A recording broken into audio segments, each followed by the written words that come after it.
Good evening, everybody, and thank you for coming. Today is, God, I'm losing the date, September 7th, 2022. It is 7:01, and we're calling the planning board into session.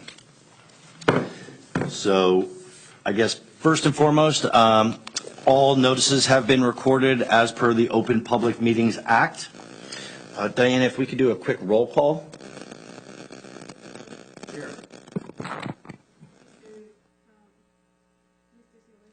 Here.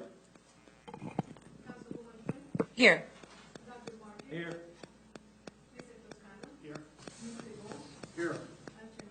Here.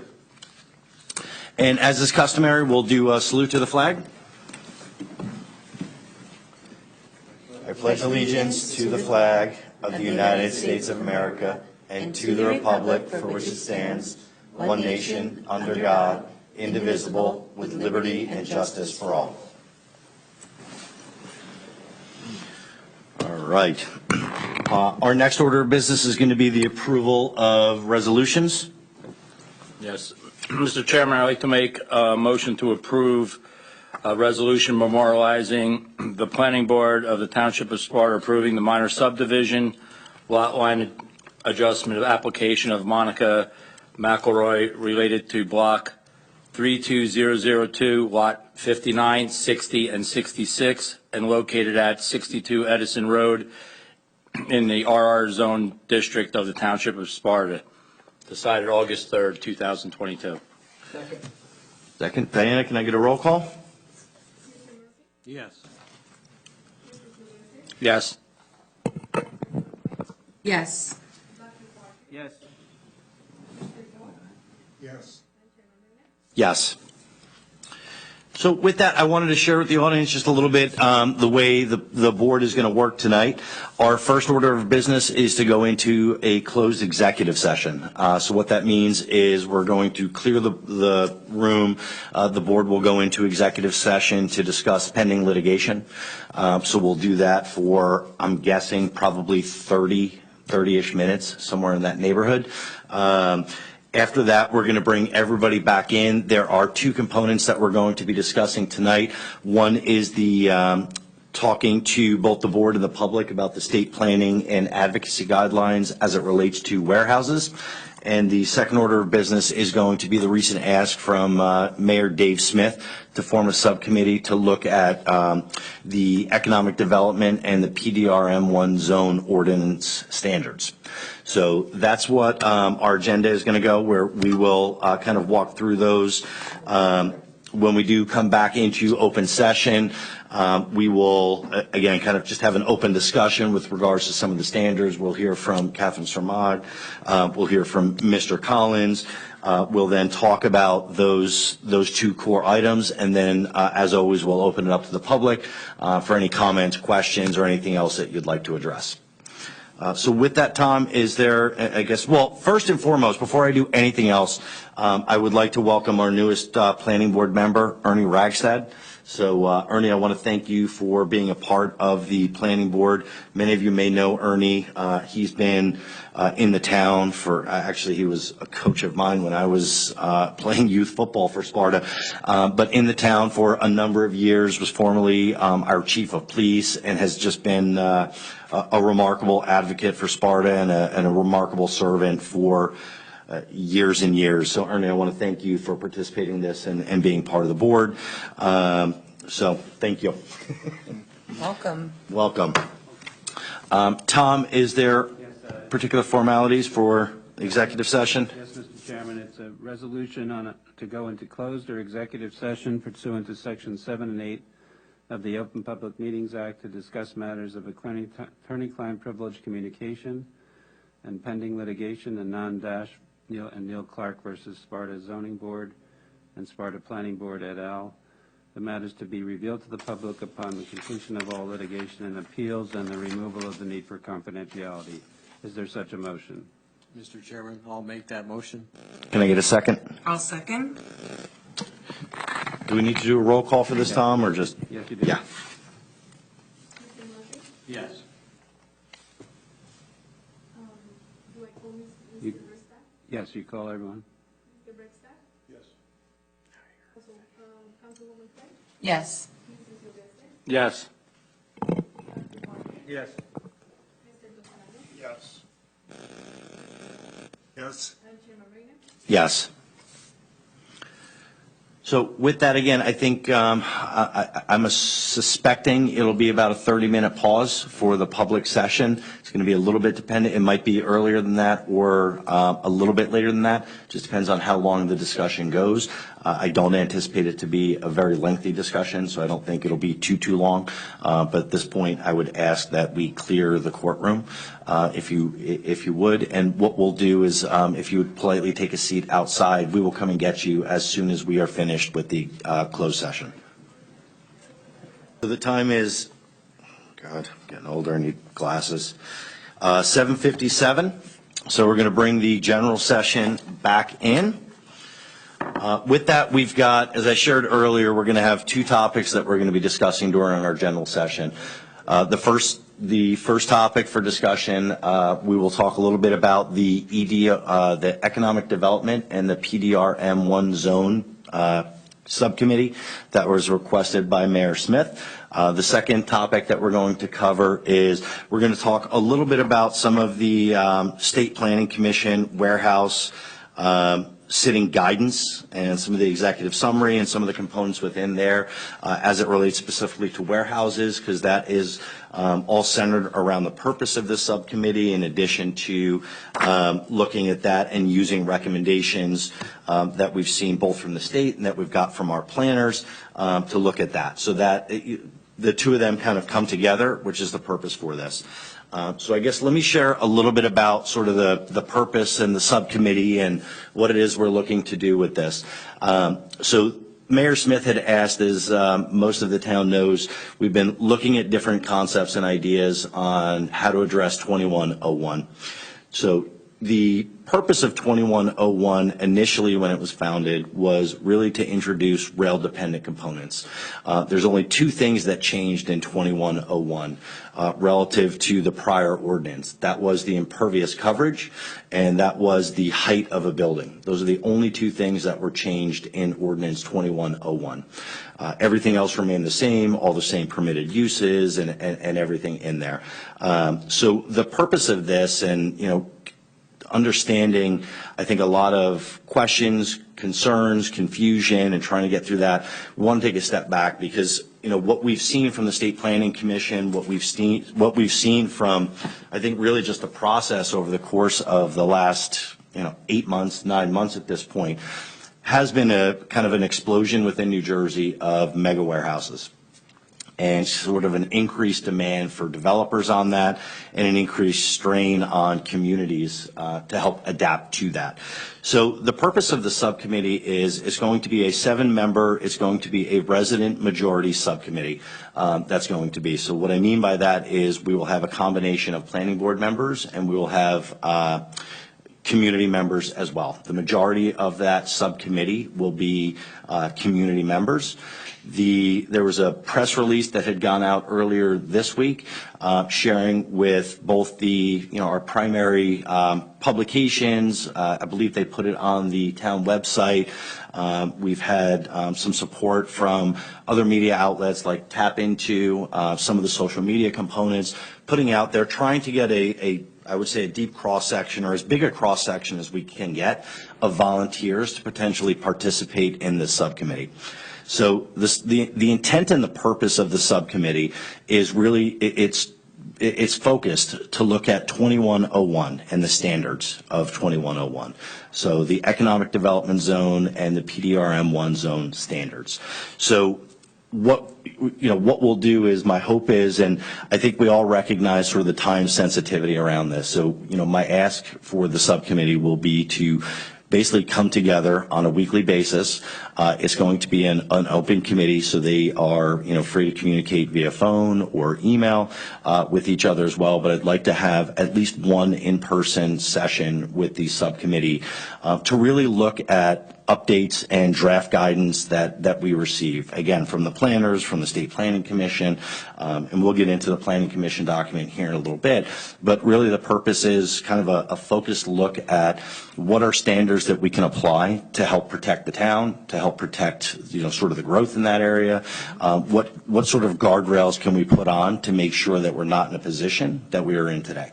And that's really the purpose of it. So that could include, and I won't speculate, but I mean, the committee will look at different standards, different drafts, different enhancements that can be made to the ordinance to protect those things. It could include things like verbiage changes.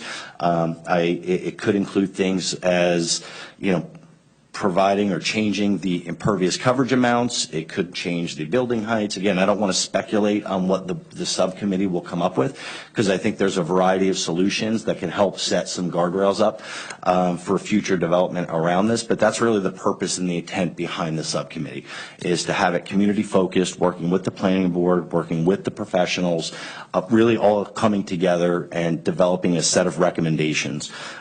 Once those recommendations are pulled together by the subcommittee, it will then come back to the planning board. We then need to vote on it to be able to send it back up to town council. I'm trying to think, what else am I missing here? The selection, so it is a chairman appointed and a chairman elected subcommittee. So I will be electing or selecting the subcommittee personally. I will be doing that. My whole focus around this has been to get kind of a diverse cross-section of individuals that we can, bring together from the community to try and do this. So I am looking for variable, viewpoints on the topic. I'm looking for people that can work together, people that can collaborate, people that are level-headed, and that can just work constructively together and help solution some of this stuff. So that's what my core focus will be when I am looking at different applicants to choose it.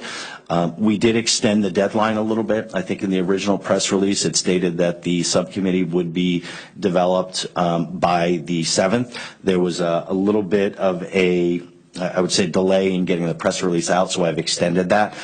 So we'll be accepting any applications from the requirement is that you are an active or current Sparta resident, but we'll be accepting any applications for that up until close of business on this Friday, which would be the 9th.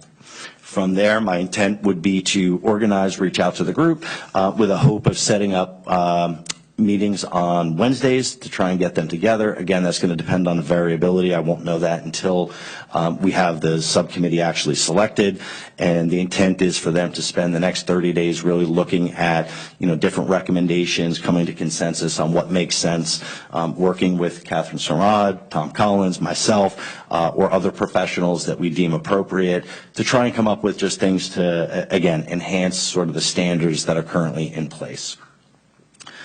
So that is sort of the long and short of the subcommittee. I guess let me open it up real briefly just to questions or anything that you'd like us to address before we start moving on to the Planning Commission, the warehouse sort of guidance that they've provided. Just want to see if there's any questions. Mr. Chairman, do we have to open it now to the public? Tom?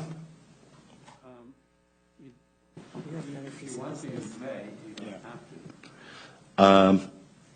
Well, why don't we do this? Since this ties directly back into the sort of the State Planning Commission, why don't we review I'll kind of give you a quick overview and just a general discussion with the board as it relates to the guidance from the State Planning Commission, because I do think it dovetails well into what the subcommittee is trying to accomplish.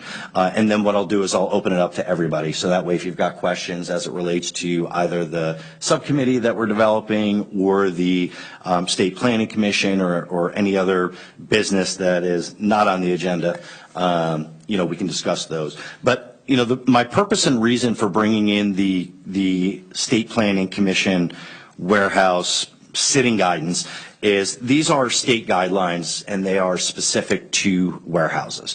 So certainly apropos to, what we're dealing with today in Sparta. And I think there are, there's both positives and negatives as I've gone through this document, but really I do think it's a good, the intent or the purpose behind this guidance was to help municipalities that are, being faced with this across the entire state and candidly across the country with the explosion of e-commerce and what we've seen. I think, communities like ours that offer, rich farmland or open spaces are particularly attractive. Really, the intent of the guidance is to just help guide the discussions, to help, municipalities understand kind of what we're facing and provide recommendations. There are certain things that they say in here. I won't bore you with the executive summary. I'm happy to distribute this to anybody that wants it. I know it's out there. It's a public document. It's on the state website. Feel free to do that. If anybody in particular is looking for a copy, we've got copies that we can send to you electronically. I've got them on my computer, so I can, whoever wants to look at them. Maybe Diana, could you post a link to it right with the meeting minutes on the website so that people can directly go out and access it on their own? It might be a little bit for the minutes, so maybe we work with Mike to see if there is. A separate link.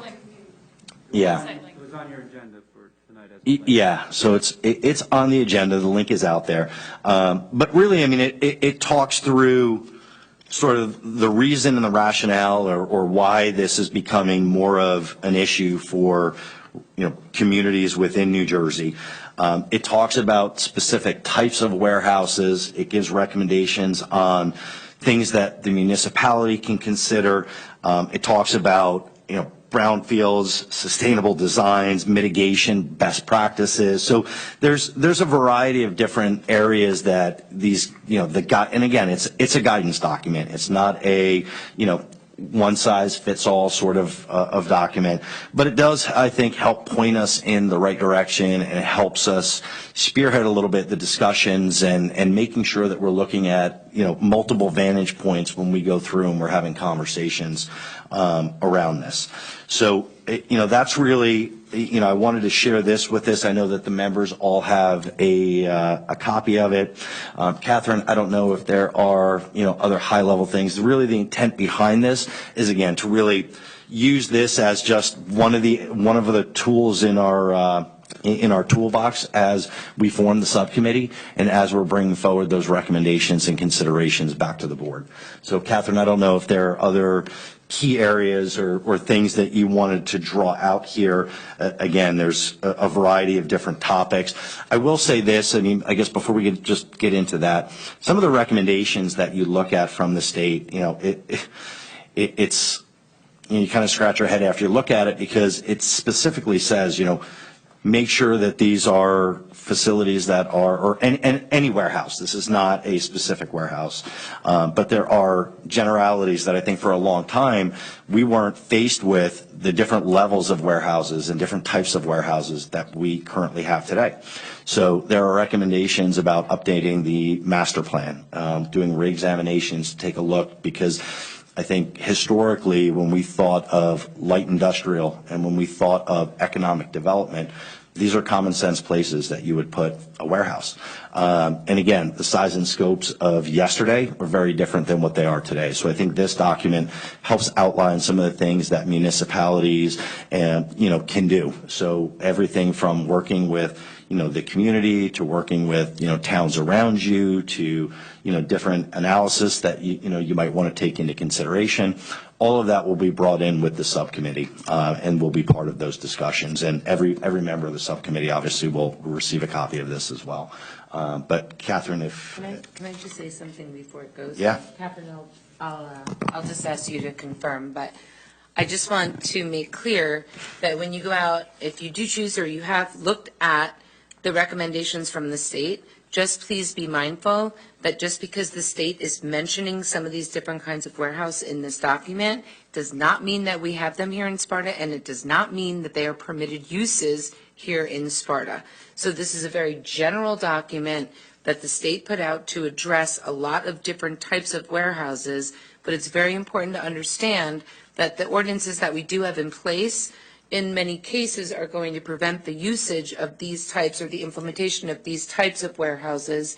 So when you see the different kinds I just want to make sure that everyone is very clear that just because you're seeing it on this document does not mean that it can come here or that it is here.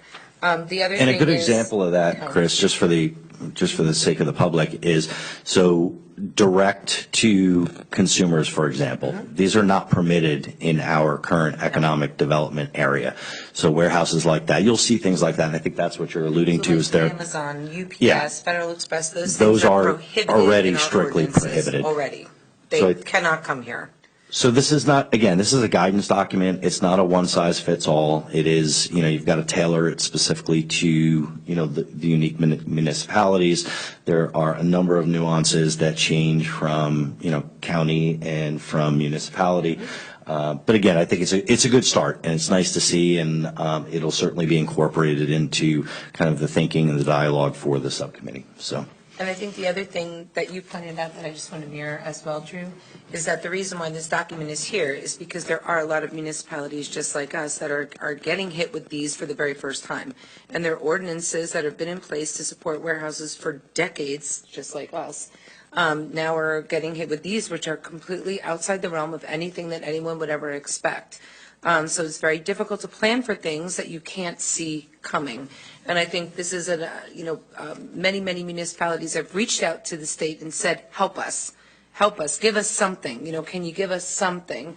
And that is what this document is. So, and I think the other thing is, to your point, I want to just echo, warehouses have changed, transportation modes have changed drastically, the way products getting moved has changed drastically, all of that. Couple that with changes to the economy and fuel prices and everything like that. There's been a lot of changes. So my point in that was just I did not want people to read this document and think, oh dear Lord, they're talking about these things and they're coming. So Catherine, I didn't mean to interrupt. I just wanted to make sure that that point was clear to the general public. Thank you. And I just want to speak more generally about what this document is really for and why it is statewide.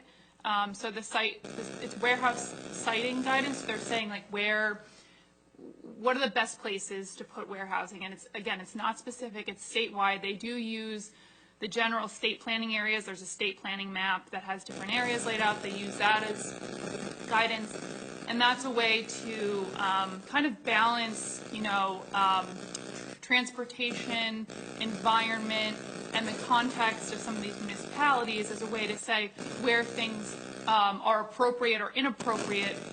And that's from the state level to say, this is how we create consistency amongst municipalities. This is how we preserve farmland and encourage brownfield or redevelopment or infill development of existing industrial sites that have already been, contaminated or utilized as a use, rather than, potential farmland or agricultural uses in the future.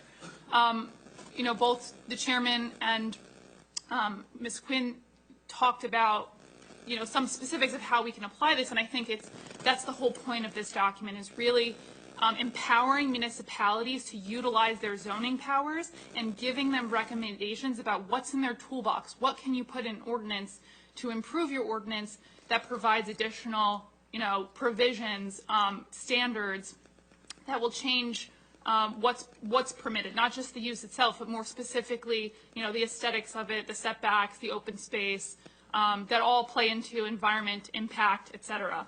And I think that this document makes it very clear from the executive summary, yes, e-commerce has changed what warehousing is. There are very, very different types of warehousing now established by the Institute of Transportation Engineers that talk about how these impact traffic, how they all function, and have different impacts. And New Jersey is located at one of the most high volume ports in the entire country and around the world. I think just behind California, we're just adjacent to one of the most popular ports, and expansions have been made for supercargo ships in past years with the raising of the Goethals Bridge. So, that's why this is upon the state. That is why this guidance report was issued. And like I said, it provides a foundation very, very generally about what you can do as a municipality to empower yourself through your zoning powers or different tools to control or decide how you want to handle different kinds of warehousing. So as the chairman said, this is going to be a foundation. and a supporting document to help that subcommittee make decisions and understand what tools they have to put to revise the zoning ordinance if they so choose. Thank you. Thanks, Catherine.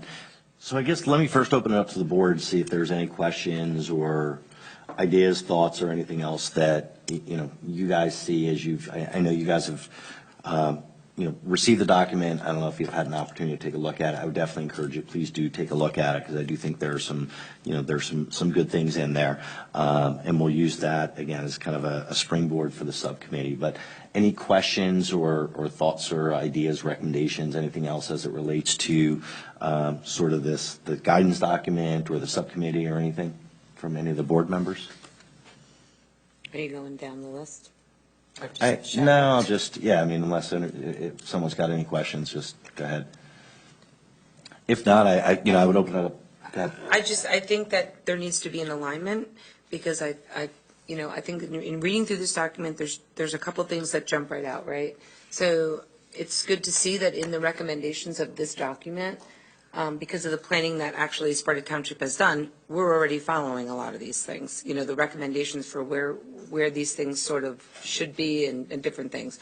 I think there's a lot of very good insight in here as far as partnerships, because I feel like from a municipal standpoint, we need to have more when it comes to an enforcement or when it comes to the coordination, right? So the infrastructure, for example, state roads, county roads, we have no control over those. But the application is coming into the municipality, and then, land use law prevents us from saying we cannot approve an application because of certain, due to certain restrictions, right? So whether it be, A, B, or C, the state ties our hands, but then at the same time, I would like to see more of a partnership going on here and something coming out of this that takes it past the municipality up to the county and also integrates the state. And the other thing is, I guess the municipalities, because there's nothing mentioned in here about enforceability, right? So I think that's one of the key things too. It's great to have all kinds of ordinances and rules and regulations, and we have an enforcement officer, which is fantastic. But the one thing that this doesn't really talk about is things like the one recommendation to me would be, maybe it's a good idea to have people put up more of an escrow account before, so that if things need to happen, you're not stuck with a situation where the municipalities have to bear the brunt. God forbid things go south or whatever. So I think this is a great point, and the thing I love about it is I think it's going to be great for us as we're moving forward into looking at the master plan, because a lot of this we can only address there. But I really thought it was a good document. Yeah, and that's an important clarification. This is the second version of it, because I read one probably 2 months ago, so I think they still continue to refine it based on input. And that's an important clarification. Again, this is not a master plan review, examination, amendment, or anything like that yet. Typically, those are done every 10 years. I think the last one that was conducted was about 3 years ago, if I'm not mistaken, Tom, somewhere in that neighborhood. So again, the purpose of this and the purpose of the subcommittee is to look at 2101 to help put those guardrails up, to make sure that, as we look directionally down the road, and that we're protecting, really making sure that the town is safeguarded against getting hit or blindsided with another potential application, or an application of a significant magnitude, I should say. So I guess, with that, I'll open it up to the public for any questions or comments or anything else that anybody would like to make. I would just ask that you come and please give your, come up to the mic, give your name, I think name, address, right, Tom? Hi, I'm Vivian Perlmutter. I live at 5 Morgan Drive. I noticed that Councilwoman Quinn said that these to the public delivery type trucks would be not allowed here. They're not allowed here now. Now. Right. To deliver, and yet my knowledge of the trucks that go up and down streets delivering packages are small trucks, right, like UPS trucks. And so you say, oh, we're not going to allow those small trucks. But then you were allowing tractor trailers. Do you understand the difference between a little truck and a tractor trailer? Well, thank you. Yes, obviously I do, but the tractor trailers aren't going to be driving through your street. And in most cases, what I'm saying is the big gonna be right proponents. I live on Correct. There are 15. certain parts of town, but this is exactly, so this gets back to the point. In the beginning, the fear was that we were going to have Amazon outlets and outlets like UPS and Federal Express that are going to have hundreds of those trucks coming to a central point and then coming out of there. I agree with you 100% because there is not a 2-hour period of time on my small road where I don't see at least 2 to 3, whether it be Amazon, UPS, Federal Express, because everyone's shopping online and ordering online and whatever. I agree with you 100%. But I'm saying those. You agree with me that a tractor, I live very close to Route 15. Right. Where it's a highway. Right. And when they proposed and said, oh, there'll only be 500 trucks per day, 24 hours a day, 7 days a week, that wasn't little trucks that deliver. This was big trucks. Well, we And can't. as far as I'm concerned, there has to be a scale in your head Correct. of what we would do. Correct. And Route 15, where ShopRite is, where they're talking about putting, that's narrow. And it isn't going to be magically enlarged. It's not owned by the town. Even when Yes. ShopRite had that proposal, they weren't so fast to enlarge it. And the people in Lafayette can't enlarge their road. That was actually a state. So that had nothing to do with ShopRite. That was actually the state of New Jersey many years ago that had that plan to enlarge, which is why my understanding why the bridge is 4 lanes wide. And the state came back, the Department of Transportation, as it often does, unfortunately, and says, you know what, we're going to take that money. We used it in areas that are more highly dense, have a denser population. I'm not disagreeing with anything you're saying. Okay. I am not disagreeing with anything you're saying. All I'm trying to say, and let me clarify, was in the very beginning, people were extremely fearful, and it was out there all over the place in social media And before I'm not that. saying have a UPS facility here or. Right, no, but I just wanted to Amazon. clarify because Yeah. that was a concern, that's all. But that, we thought that was the worst.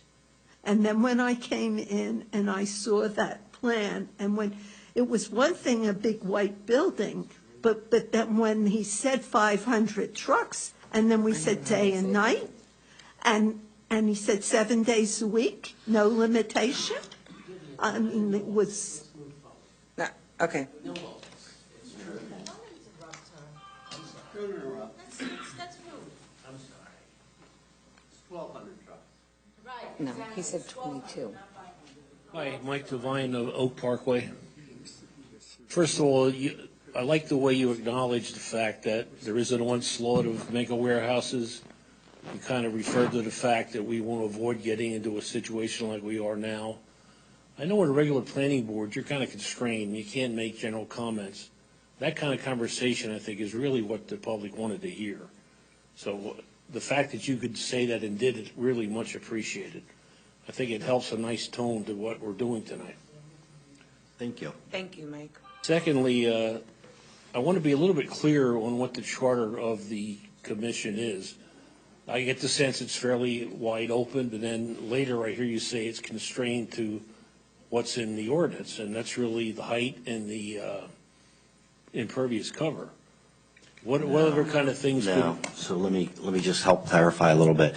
So any standards that are in the ordinance, so the original ordinance, the change in the original ordinance, so from 1804, thank you, to 2101, the only change between those two ordinances were the impervious coverage and the height allowance for a building. Again, that's just a comparison of That's what it. those two original, like the original and the What would be current the one is. charter, the entire So ordinance the or- charter now is to look at those zones and look at any standards that we deem are appropriate or necessary. Listen to So the plan. it could be, again, looking at the planning document and guidance to say, It could be verbiage changes to clarify what a campus-like setting is. It could be things like, we want, you need, again, Can I jump in? yeah, please, Yeah, because. yeah. So, like I said before, that warehouse siting guidance document from the State Planning Commission gives some ideas. You can put in requirements for a specific type of traffic impact study that takes into account, a certain, different than what would standardly be required by the planning board. You can require certain traffic levels or traffic standards, to that project that would limit the type of use. You can add in design standards as far as the building look to try and break up the mass and scale. You can add in provisions about, where the truck loading area can be. So it's much more comprehensive than just the typical bulk standards. And that siting document gives some good ideas about how you can, without prohibiting warehousing, you can start to limit its impact with design standards like that, with different development standards. Maybe, for example, this may be too extreme, could we say we want to see a certified or whatever expert geological study that confirms there will be no impact on the aquifer as far as drawing it down or contaminating it, and put up a bond in case that happens? Yeah, the state guidance doesn't go that far into detail. It does talk about, requiring certain environmental studies associated with warehouse development to protect any kind of environmentally sensitive features. So certainly that can be something that's input, maybe not to that specific level, but we can say, it has to talk about soils, it has to talk about aquifer, it has to talk about it has to hit some high-level topics. We're not limited to what's in the state thing. No, are we? I'm just, Correct. yeah, I was just saying that. Yeah, I got you. But yeah, it gives, there are, you don't want to be hyper-specific because you don't want to miss out on anything. But, like I said, there's some pretty good ideas about there. Community impact statements, potentially taking on a cost-benefit analysis to look at, municipal services that are impacted by the size of the project in relation to what it provides as far as taxes. There's a whole slew of really good recommendations that can be put into an ordinance as requirements, like site plan application requirements that would have to be submitted as part of an application, to be really intensive about, the details, the level of detail you get. And just two more fast. I don't want to get into the weeds, and I don't want to get on the edge of the current application, but, for example, could we say we want to see, and I know they have this, we'd like to see a model of your business plan and your activity. I mean, show us how it's going to function on a day-to-day, week-to-week basis. So I don't think you can talk about economics, specific economics. It's about not performance. necessarily the dollars associated with it, it's just the functional. I mean, if you showed up as the operating engineer, okay, tell me how this works, first thing you're going to see is the operating plan. And that doesn't necessarily have anything to do with money. You can conclude what is economic and which isn't. But, I mean, after all these months, I still couldn't tell you with much specificity how this thing is going to actually operate. I would think that's fairly important starting point for what we're trying to do. Yeah, so I'll take that under consideration, just understand it. I want to compare it to what, the municipal land use law allows as far as Yeah, sure, I the understand. limitations of a zoning ordinance, but it's a good idea. I understand where you're going with it. I mean, if they came in with that the first day, that would have been pretty enlightening, I think. But Yeah, it could be okay, helpful. I'm just thinking things out loud. Yeah, I think that's something we'll take under advisement. We'll look Okay. into see if it's, allowed, and find a way, if that specifically is too detailed, a way that we can kind of capture that in a different way.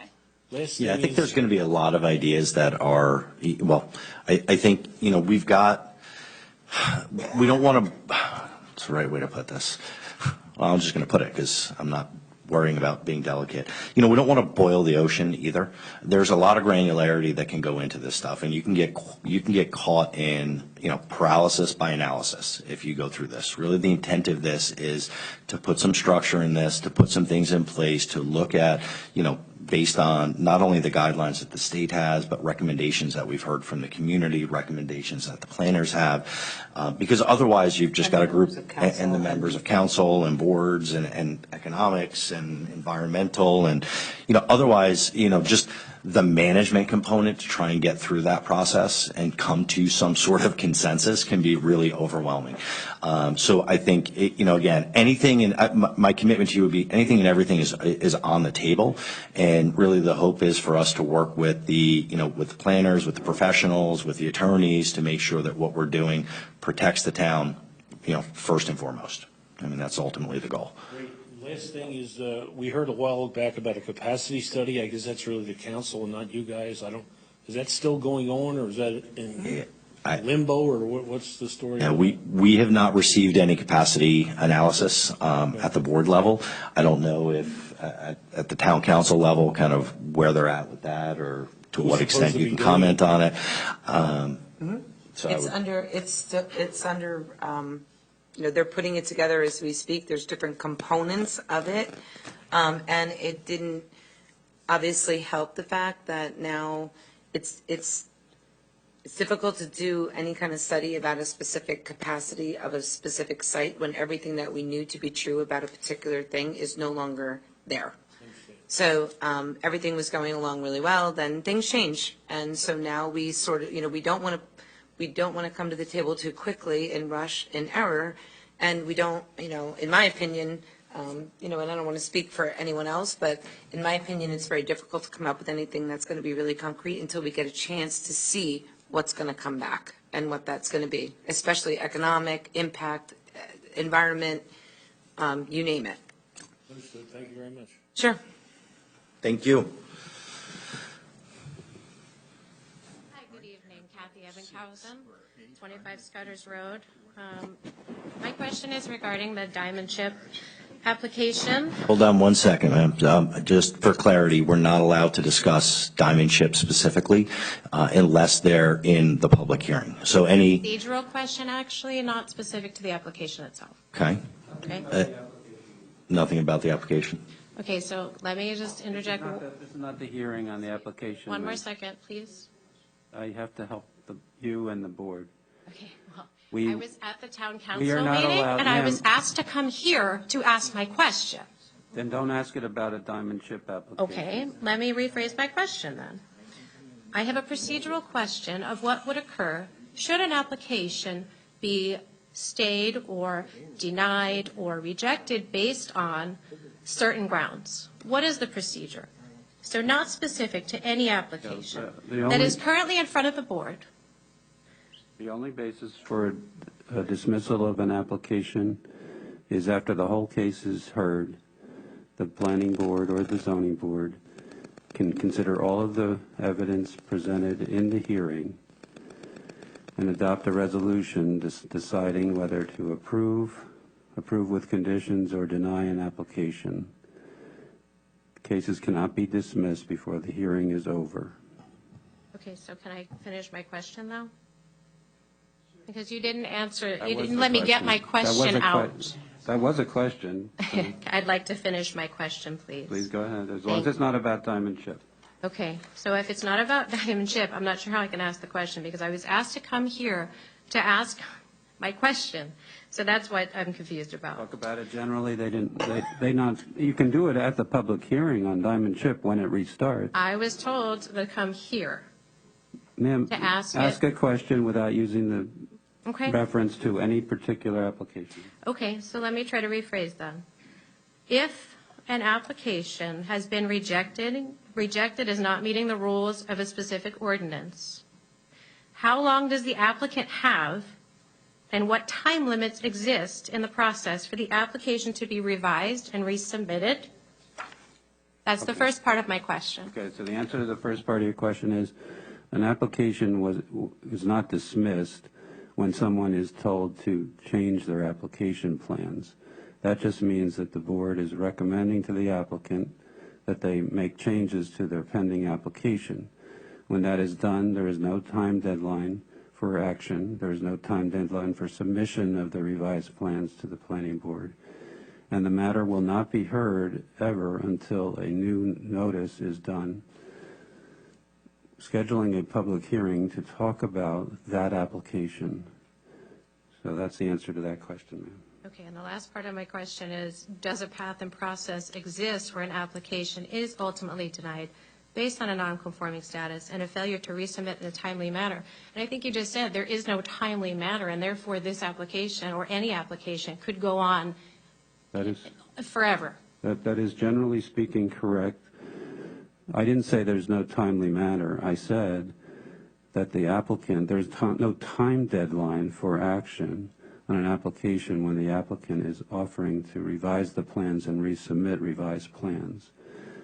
That the time deadline is extended by the applicant, not by the board. So I hope that answers your question. When and if an application restarts, it gets noticed, and that's when the hearing restarts on that application.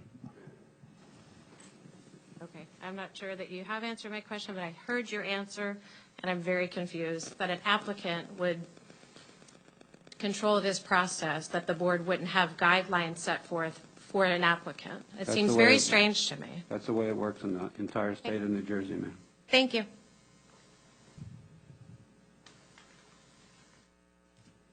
Yes, I'm Margie Murphy, 9 Pueblo Parkway, and this is about the subcommittees. There was announced at the last town council meeting that there was a subcommittee that had been formed 2 years ago, and they were going to, Mayor Smith said they were going to bring it back. Is this new subcommittee that you're forming, is this in place of that one? So, Is it? so it's a different subcommittee. The subcommittee that was referenced by the mayor's town council is a town council subcommittee. When it was passed back over, when it was requested, when the mayor asked us the planning board to take a look at it, we then pick up jurisdiction and we're creating a new subcommittee for it. So it's two separate subcommittees. That one is for, the one that they were referencing is an existing subcommittee, but that is underneath the town council and not planning board. Okay, so it's not going to be referencing the same No. economic development areas, because that's what he alluded that one was for 2 years ago when they put it in place. Year ago. But he said two, but it was not, but nothing was ever done. And truly, the people on that subcommittee could be very influential in what happens because they have a cross relationship to that area. Yeah. Okay, so the time on signing, because all of a sudden this went out about people being able to sign up to become part of the subcommittee, it just went out, and you changed the date to Friday. How are we getting it out there to the public to know how they can, is there going to be a massive press So release? there was a press release that was issued. We've been working with all of the media outlets to get it out there. Our, New Jersey Herald, Sparta Independent, Tap Into. There's been social media on Facebook. I think people have been reaching out.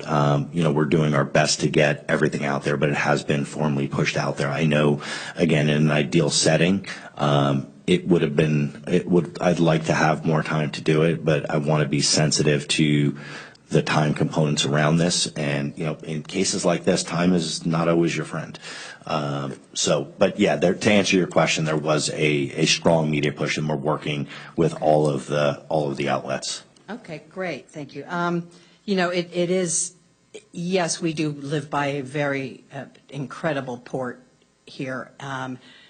Sparta is an enigma in Sussex County, and I don't believe in my heart, my families have been here since the 40s, that they ever wanted warehouses. We have an ordinance that says we cannot do distribution to consumers from a warehouse.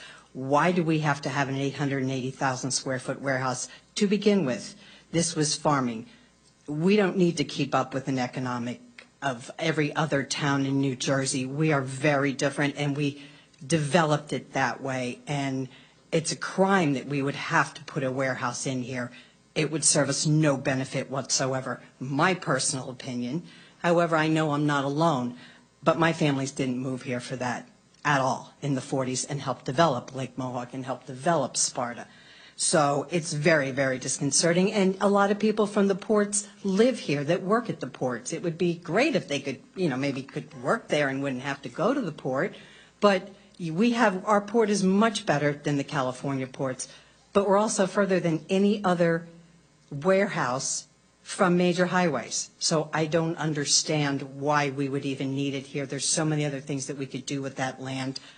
Why would we need to put through even an ordinance to have warehouses here that big?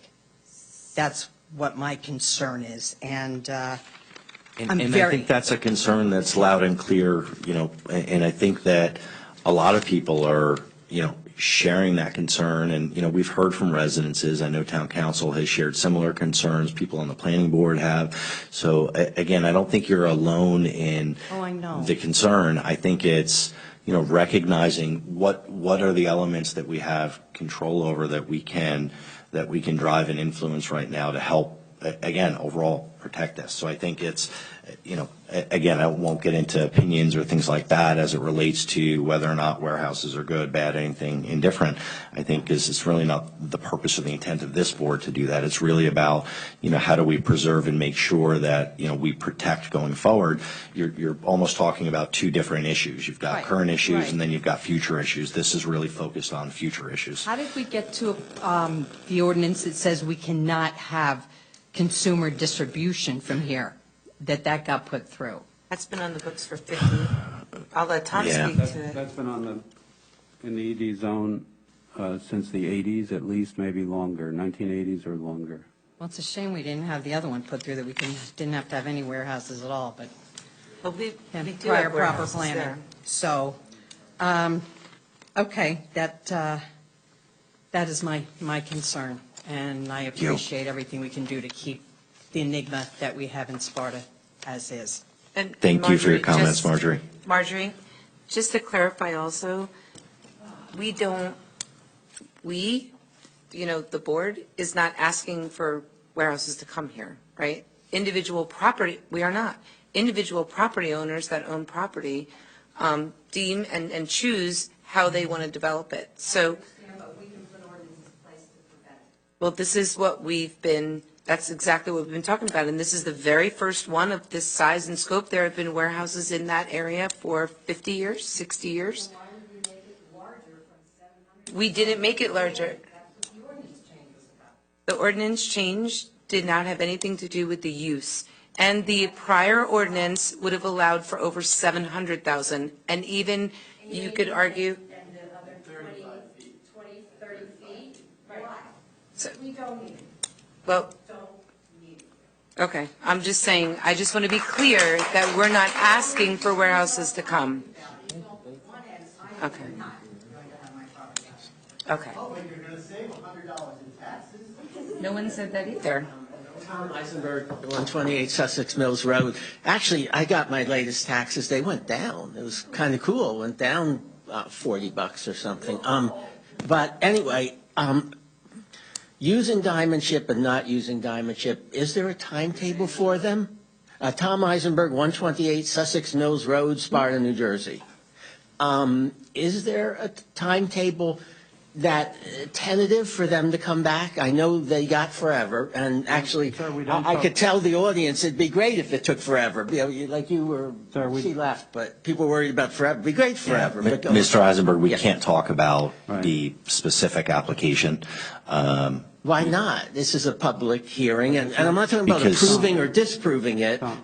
It's just, Tom, we Yeah. don't talk about any applications except during the noticed public hearing of that application, and this is not the noticed public hearing of that application. will there be a As an public adminis- hearing about Yeah, that there may be- application? There may be in the future. If there is, it will be noticed in both the newspapers and by mailings. The latest correspondence indicated that they hope to file revised plans by the end of August and have it reviewed by the board's professionals and be on for October 5th. There's been no submission of revised plans yet. Still potentially for October 5th, but doesn't seem very likely. So, Okay, thank you. That's exactly what I was asking. It actually answered the question. Great. Because, of course, we talk about little stuff like that. What more, about the New Tom. Jersey statute, Mr. Collins, that says, and Deputy Mayor Hertzberg did refer to this, that says that a developer can slam it shut right? Now, does the resubmission start the 90-day? Tom, we're not going to talk anymore. No, we're talking about the law. This is the law. We're going to talk about Diamond Chip. No, it's not that. It's the law. Sir, Yeah. why don't we focus on what the purpose of the meeting is tonight, which is what do you recommend to the Township Planning Board about the subcommittee and about the review of the ED and PDRM1 zone districts? Well, I think honestly you did a great job. The subcommittee has got wide purview, and I've read the New Jersey thing, and it's long and beautiful, and I think if, as Vivian and others said, I guess you just said, if it was adopted 3 years ago, we wouldn't be here with this problem, but okay. But can't we talk about the slam it shut just generally? Say a new application came in. Isn't there this, Deputy Mayor Hertzberg referred to this. Aren't they allowed a developer to slam it shut if the planning board has not responded in a certain amount of time? Isn't that the general law? I'm wondering. I'm not being mean. Tom, we're not talking about Diamond Chip now. We're not. We're talking about an application. You're way off point on what we're here for tonight, but the bottom line is I don't think I'd use the phrase slam it shut, but if somebody, and you and Josh use that. No, he didn't use fine, it. He intimated they could do that, but they're not. What that probably is referring to is that the applicant, all applicants in New Jersey under the municipal land use law are entitled to have their applications heard and decided within the time frame set forth in the statute. It's one of the fastest statute requirements in the state. It's one of the toughest things for municipal boards to do. Site plans of a major category have to be approved within 90 days or reviewed within 90 days. Site variances have to be approved within 120 days. The board doesn't get to force an extension of time. The board has to request extensions of time from the applicants. If a board fails to act or get within the time frame of the statute or extensions authorized by an applicant, the statute clearly states that an applicant is entitled to an automatic approval by default by filing a default affidavit with the court and the municipality declaring that the failure to act within the time allotted resulted in an automatic approval. Automatic approvals are one of the worst and most draconian remedies available to anybody and most negative effect upon any governmental agency. We always make sure that we don't have default approvals. If that answers your question, please move on. If it doesn't, let's just move on anyway. When an applicant puts in, a new plan, does that start the 90 days again, or does it go back to the original plan? No, not automatically, Tom, and it basically has to be, an extension has to be obtained from the applicant, which is almost always granted because the applicant has requested the revision. Okay. Thank you, Mr. Eisenberg. Please move on. In terms of the subcommittee, et cetera, I don't know how to phrase this, but I guess the best way, Neil is here, apparently Warren County, we're not talking about Diamond Chip, let's say it's a hypothetical application, Warren County was able to change the law, right? Neil, I'm looking for some help maybe, but Warren County, the thing you posted the other day. They changed. Was able to change the law in the middle of an application process to prevent. But it only would apply prospectively, not retrospectively. Oh, I thought it was. Even though I thought they had 8 pending, and they could. It is subject to litigation. They were still sued, even though it was clear that it applied prospectively, meaning to future applications. Okay. The idea is that Warren County was very concerned about getting inundated with these things, so all they did is they changed the impervious coverage so that it was so small that no way would a warehouse be able to apply for an application because you couldn't fit a warehouse in the impervious coverage limits that they allow. So that's something that they did. It will be up to the subcommittee to determine what they want to do. I have some questions about it, and if you don't mind yielding the floor. No, I'd be happy to, but I thought that there was applications actually pending there, and they changed the law. They did while they are pending, but they don't apply. You can have. They don't apply to pending. You can change ordinances. You just have to understand that. Yeah, guys, Okay, let's get back to. So, I'll just ask some questions. First, I want to thank you for Dale, just a few Sorry, code for Neil your. Clark, 224 Springbrook Trail. Again, I commend Mr. Reyna for, spearheading this committee. I look forward to seeing what they produce, and I think it's real important, particularly the diversity of viewpoints. I think that's critical here. I think that maybe I'm impartial because I come from the adversary system, that I'm used to having diametrically opposed people. But I do really think that, look, if there are folks on this committee who think warehouses are the future, and if we got to jump on that train now, fine. Let's have those people on that committee. But let's also have folks on that committee that say this zone is not meant for that type of use, and the best thing we can do is leave it alone and do no harm. I think if, hopefully those folks can work together and we can figure out a solution. But I just want to be clear, though, I have some questions. So is the subcommittee only looking at the 2101 through the prism of how should we change this ordinance to allow or not allow warehouses, that one use? Because as you know, 2101 deals with the whole, there's a bunch of uses. No. Yeah. It's the whole ordinance. Okay, the whole ordinance. So, so it is going to look at all uses that could be allowable in that zone. Is that right? Correct. Okay, got you. And so, one issue that I have, and we got into it a little bit, is what type of analysis is going to be done to determine whether those zones can actually handle the use that you're contemplating under the ordinance? So what I mean by that is, there's certain uses that are going on right now in that zone that the land is not capable of sustaining. So if you're going to pick a use, you got to make sure the land can handle it, right? So for example, if you look at what's at one of the lots there, the use that's going on there now is causing an 800,000 gallon a day deficit. So that use is allowable, but the land can't sustain it. So if you're going to go change ordinances and choose certain uses and set parameters, I think those parameters need to be consistent with what the capacity of the land is to handle it. And so my question is, what are you going to do to figure out what the heck's the capacity here? Are we running a water deficit? What's going on with possible remediation? Those things, because otherwise you're going to pick a use and then the land's not going to be able to handle it.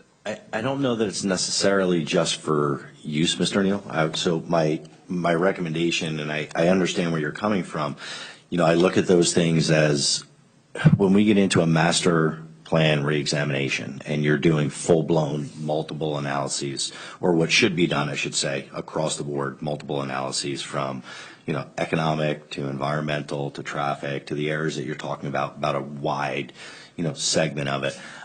Those are typically the times that you would introduce and you would do that depth. I want to be careful that this is, from what I've heard from the mayor and from my vision of this, it's to look at the standards that we have in place. Could it include variable, changing potential uses? Yes, that could be a recommendation. But my first and foremost focus is how do we protect from falling into another situation that we're currently in. And again, that's where I go back to, I don't want to get bogged down by the, and paralysis by analysis and get drawn into study after study after study. Those are super important and they're critical for the development of any zone, whether it's the economic development zone or town center. I'm cautious to the time sensitivity around some of this stuff. And if we don't act, then we run the risk of having an exact situation of what we're currently in. I think that is a concern a lot of people have, is that, look, an application is done for this under 2101. So when you say the time sensitivity, you're referring to the time necessary to get a better articulation of what is allowable in this zone with respect to warehouses, so that a prospective applicant can then now look at what those parameters are, as opposed to going and looking at this old version. Is that right? Correct. Okay. That's my core focus. And then what I think you're alluding to, and I agree with, when you're looking at, capacity analysis, you're looking at the economic development, you're looking at the, the different types of analysis that you can do for future zoning planning. Those typically come up during either reexamination or the master plan amendments or review. We can do those. I think they're important. I think, right now we've got to focus on what's in front of us. I understand. Chairman Arena, can I just do you mind if I jump in? Just to answer, his question. I also think, with everything the chairman said about, changing the ordinance, that right now is very timely. I spoke before about some of those recommendations generally provided by the state guidance about requiring impact studies so that if uses exist as permitted or are contemplated, a zoning ordinance doesn't look site by site. It looks at a bigger area, and utilizing impact and requiring impact analyses that are to the satisfaction of the board when they make their determinations matter a lot, because you find out about the site. The use is very general. The zoning ordinance controls certain things about that use, but then the impact studies really talk to the property itself, and those don't have to be limited to what we've seen in the past: traffic, environment, community. They can go beyond that and talk about infrastructure and capacity, like you'd said, water and sewer capacity for that use at that time when they apply for their permits. Environmental encumbrances, things like that. So we're learning about ways to implement more protections in the ordinance to make the applicant do their due diligence and prove to the board that that use is appropriate. Even if it's permitted by the zoning ordinance, the board can deny it and say, we believe that, your traffic impacts are, affect the public health and safety. We believe that the environmental impacts affect the public health and safety. And those are grounds for denying even a permitted use application, I believe. So those are going to be ways that I will recommend to the subcommittee as their professional to put into an ordinance so that those protections are in place if any future applications come. And then, as Mr. Reyna said, the chairman said, when a master plan or a township-wide recommendation comes for either an infrastructure study, a capacity analysis, whatever, those can be recommendations of a master plan and then be conducted on a township-wide level where they can, pick out certain areas, certain zones and say, this is appropriate for this is appropriate, and then make further amendments based on that knowledge. But I think for the time being, it's really important to incorporate those impact analyses across the spectrum as a way to protect right now against uses and potential impacts. Thank you. I think that's a really important point, and I hope it's not lost on me or others, which is the whole point is that there's concern over we're putting uses in this zone that the land can't handle, right? And so whose burden is it, right? Whose burden it is to figure out whether the land is capable of handling the uses contemplated by the ordinance. And part of this, we're going to put that, it sounds like one of the things that the ordinance could do is put the onus on the applicant, right? The applicant then has to figure out, all right, I'm coming into a zone where the aquifer is running at 800,000 square foot, 800,000 gallon deficit. When I apply to this, I know that Sparta is going to make me show that I'm not going to exacerbate that deficit, or I'm going to figure out ways to improve it. And so we're going to draft the ordinance in a way to actually allow that. And I think that's a really important point that may capture some of the capacity. Because one thing you could do is say, look, we're going to hold off on all this. We're going to go and analyze this zone and figure out, wait a minute, we're sitting on top of an aquifer that may be on top of karst rock that could have sinkholes, et cetera, et cetera. And then we're going to figure out. But, I mean, part of the benefit, I think, is if you put the burden on the applicant pays for it, right? We don't have to pay for it. And that would save the taxpayers money. And I think there's a way to figure it out. I think the committee will wrestle with that issue. But I think that goes a long way to hopefully allaying some people's concerns that, look, is this really, and I'll just be candid with you, people, is this just a sideshow, right? And, oh, they're just doing this because they want to placate the public, and they're going to ram through as many warehouse, applications as they can, as quickly as they can. And I'm going to say that I think that you're acting in good faith. I think that this idea of the committee is a good idea. And I hope that, there will be voices that can really articulate what kind of town do we really want. and what standards do we want to put in here. And I hope that's representative in the form, so thank you. Thank you. And I can't emphasize enough, as the township professional, how important using your zoning powers to protect things you care about matter, and how this process really is empowering the municipality to do that. So I can't emphasize it enough. Thank you, Mr. McMillan. Thank you, Mr. Clark. Good evening, Mark Scott, 9 Pueblo Parkway. Mr. Reyna, thank you very much for working on this committee and forming this committee. Looking forward to hearing from it. But while we wait for the committee to do its work and to be formed and to do its work, why can't we put a hold on ordinance 21.01? Why can't we just turn it off, stop it? So, Tom, I'll try to help. Mr. Scott, just so you understand two facts. One is ordinance 2101 does not create the permission for warehouses or factories or similar large buildings in the ED or the PDRM1 zone.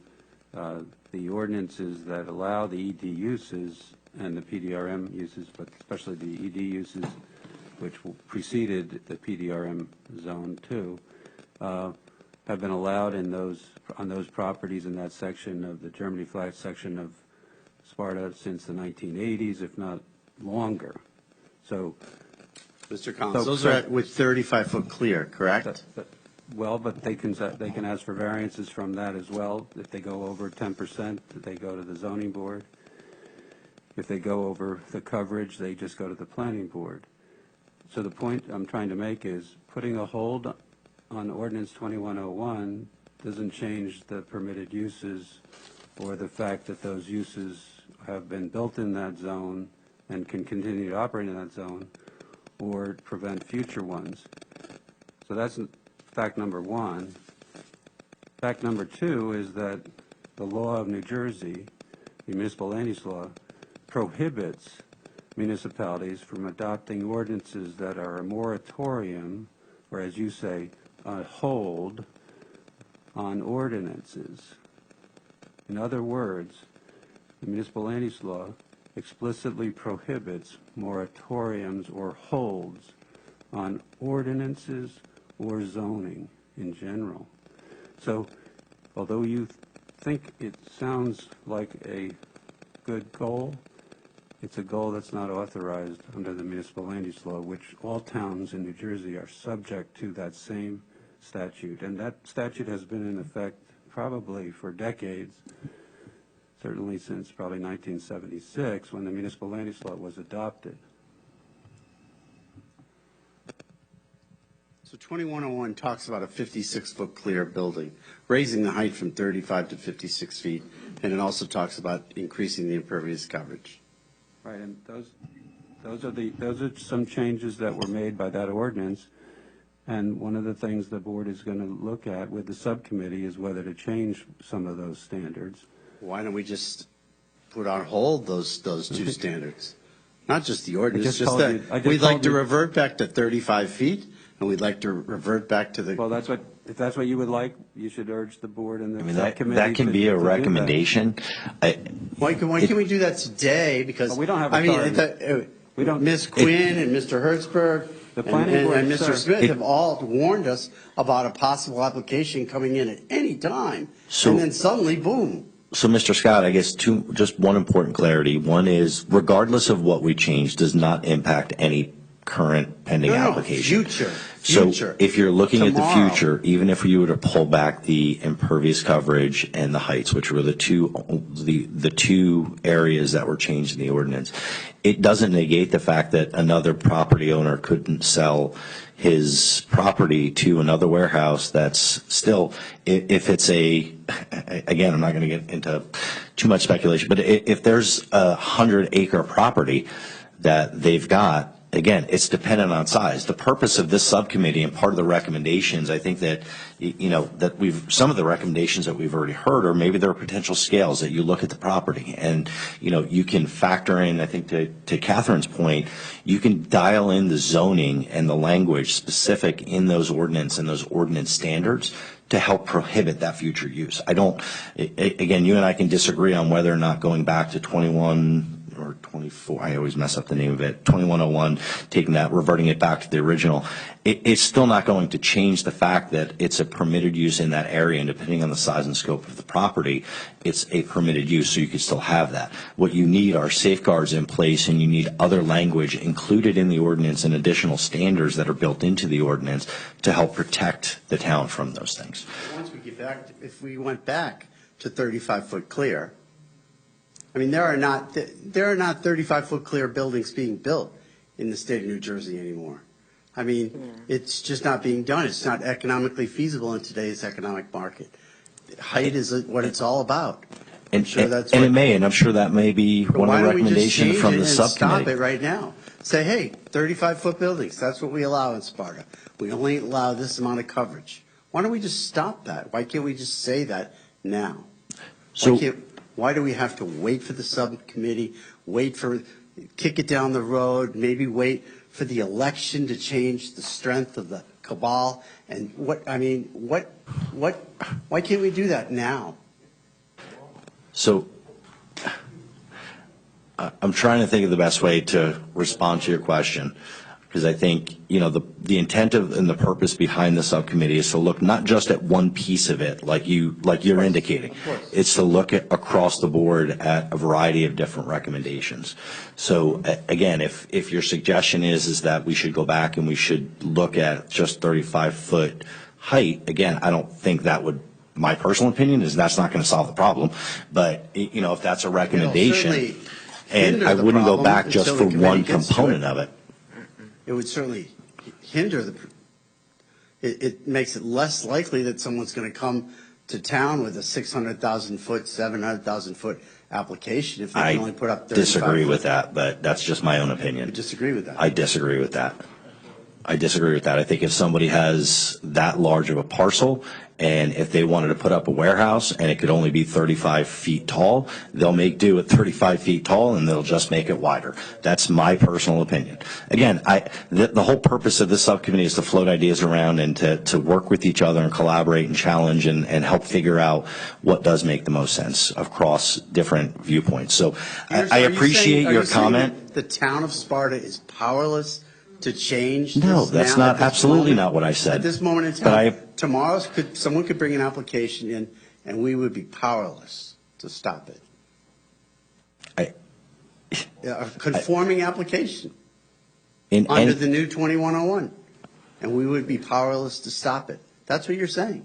No, that's not what I'm saying. But and you're isn't that putting true? words in my mouth. But isn't that true? That's true. If anybody came in tomorrow and it fits an Hertzberg, ordinance. And our mayor I don't know all if this said is. that. They've all said that what? I'm not clear on or understanding what you're saying. If someone brought in an application and it was conforming, essentially we would be powerless. I don't think you're ever powerless. I would disagree with the statement that you're powerless. We seem to be now. You have conditions and you have areas and restrictions that you can put on certain properties.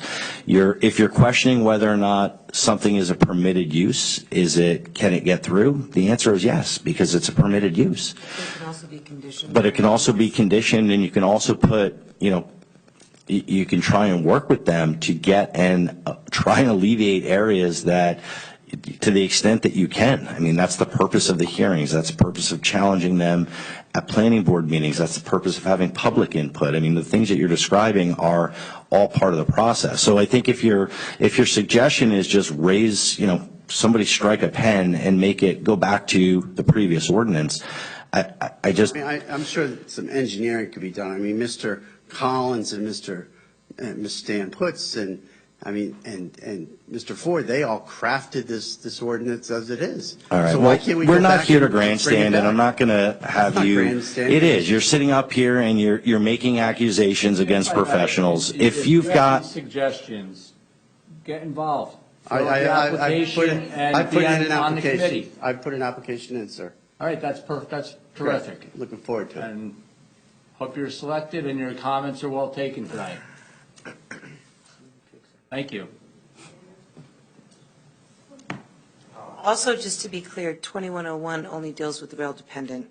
So I just want to make sure that we're very clear that a big part of that, as was detailed in 1804 and everyone before it, it's rail dependent. So I want to make sure that we're just all talking about not 800,000 square foot warehouses showing up all over the place. The big component of that is the dependence on the rail. So I want to make sure that we're clear about that also. That it depends, the ordinance 2101 says it must be rail dependent. Within 500 feet of the rail. Come on up and ask a question. Karen Fioretti, 29 Primrose Lane, Sparta. So why the rail dependent makes the size of the building bigger? I live behind the railroad, okay? I hear the horn 4 or 5 times a day. Yeah. We have to get stopped on the tracks. I can't pull out of my street, left or right, traffic. So why rail dependent makes the size bigger? Can you explain Rail that? dependent doesn't make the size bigger. The parcel of property that it's on makes it bigger. Okay. So in other words, it's the overall parcel, the size of the property. So in other words, there are warehouses that are out in that zone right now. We have 3 uses right now, 3 companies, or is it 4 that are already using the rail that are out there that are much smaller scale. But the size of the warehouse is dependent on the size of the property as well, because you have to conform, and I'll let Catherine or Tom speak to the semantics of the land use law, but that is what it is. And this, the changes made is cannot be, so you're not going to be driving down, some parcel of Route 15 that is not rail dependent. These changes don't apply to any of that. So what I'm trying to just again, when it comes to this fear, there's only, I think there's 14 parcels of property that this affects total. And there's maybe not even be that many, maybe 11 or 12. I mean, I don't want to go on record, so please don't quote me, but it is a number, it is a finite number, because this ordinance, in order for the enhancements to the ordinance to take place, you must be rail dependent. So this is the point. I just don't want the perception to be that you could be driving down, I know in the very beginning of this, there was a lot of concern and fear that a 1 million square foot warehouse was going in directly across the street from ShopRite, for example, or that a corn patch would become and so I'm just saying, what we're talking about in this ordinance 2101, the enhancements to it were made for rail dependence. Am I? Okay. Thank you.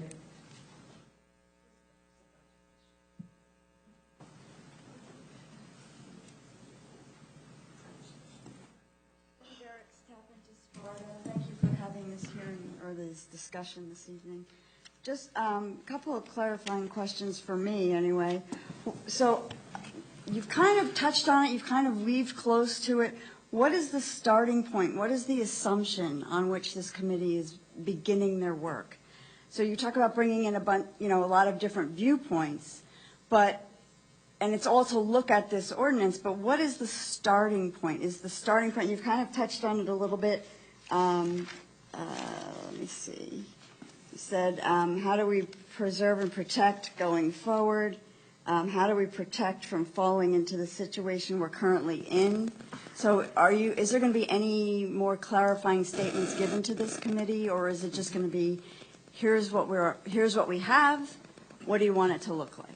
No, I think so. From a guidance perspective, again, we've got a couple of sources that we can start framing this. One being, obviously, our planners have a variety of different, things that they've continued to look at. We've got the State Planning Commission guidance.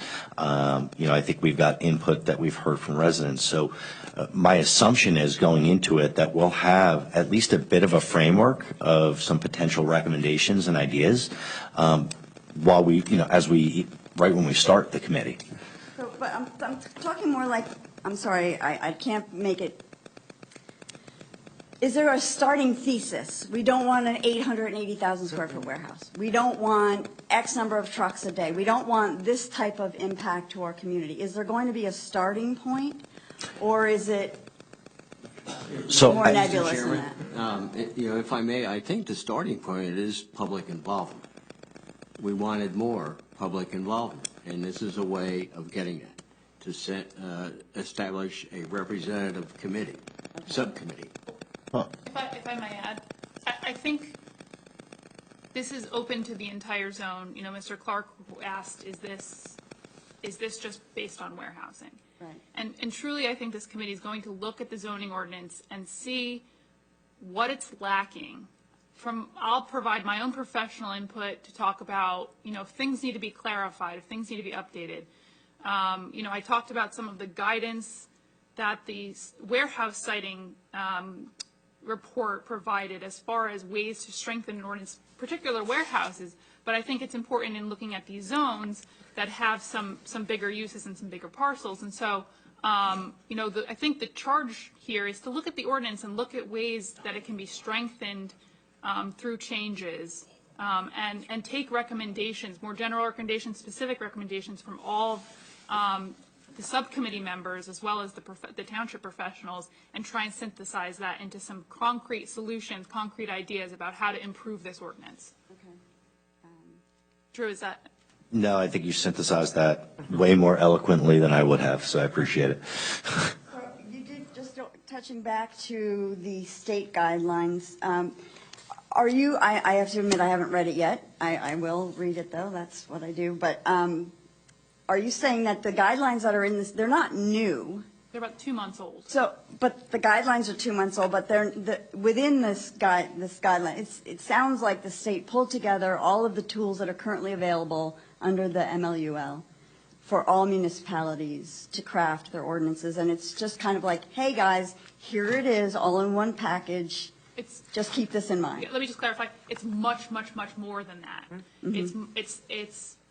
They give a lot of information about things that have been going on in warehousing and e-commerce, and tie that to balancing it with, you know, different kinds of contexts, you know, agricultural, brownfield, and really giving some general recommendation, very general recommendations, because it is statewide, but I don't think it really even cites, you know, the MLUL and talking about, you know, what your parameters are. It's just talks about ways that you can modernize your ordinance, protect your community from things you may not have realized, because, you know, your ordinance may prohibit warehouses, but they're saying you may even want to strengthen that further, because there are more than just the general term of warehouses. So this report is more than just how do you change your ordinance. It gives a lot of information about different tools, like using conditional uses, using redevelopment as a tool, you know, ways that municipalities can. But these are things that are already in existence, is what I'm saying. The state is just saying you have these abilities, you have the ability to do these things. Yes, in addition to the other updated information about, you know, things that have changed, the landscape that's changed, they provide pardon some the information pun, about right. how warehousing has increased in the state, vacancy rates, the you know, future perspective port increases in volume at the port, previous, you know, historical increases in the port in recent years. So they provide some information as a basis for, like, what is changing the landscape of warehousing in New Jersey, and why does it matter? Yeah, Catherine, I think it's important to note that this is an executive summary. It's not a full report. Thank you. So it's only, they narrowed it down to be as helpful to local municipalities as they could. So you got 11 related areas that they want municipalities to consider when formulating their ordinances. Right. So, What caught my attention specifically when you referred to the impact, and I can't find it in my notes, but you referred to the being able to look at the impact to the community,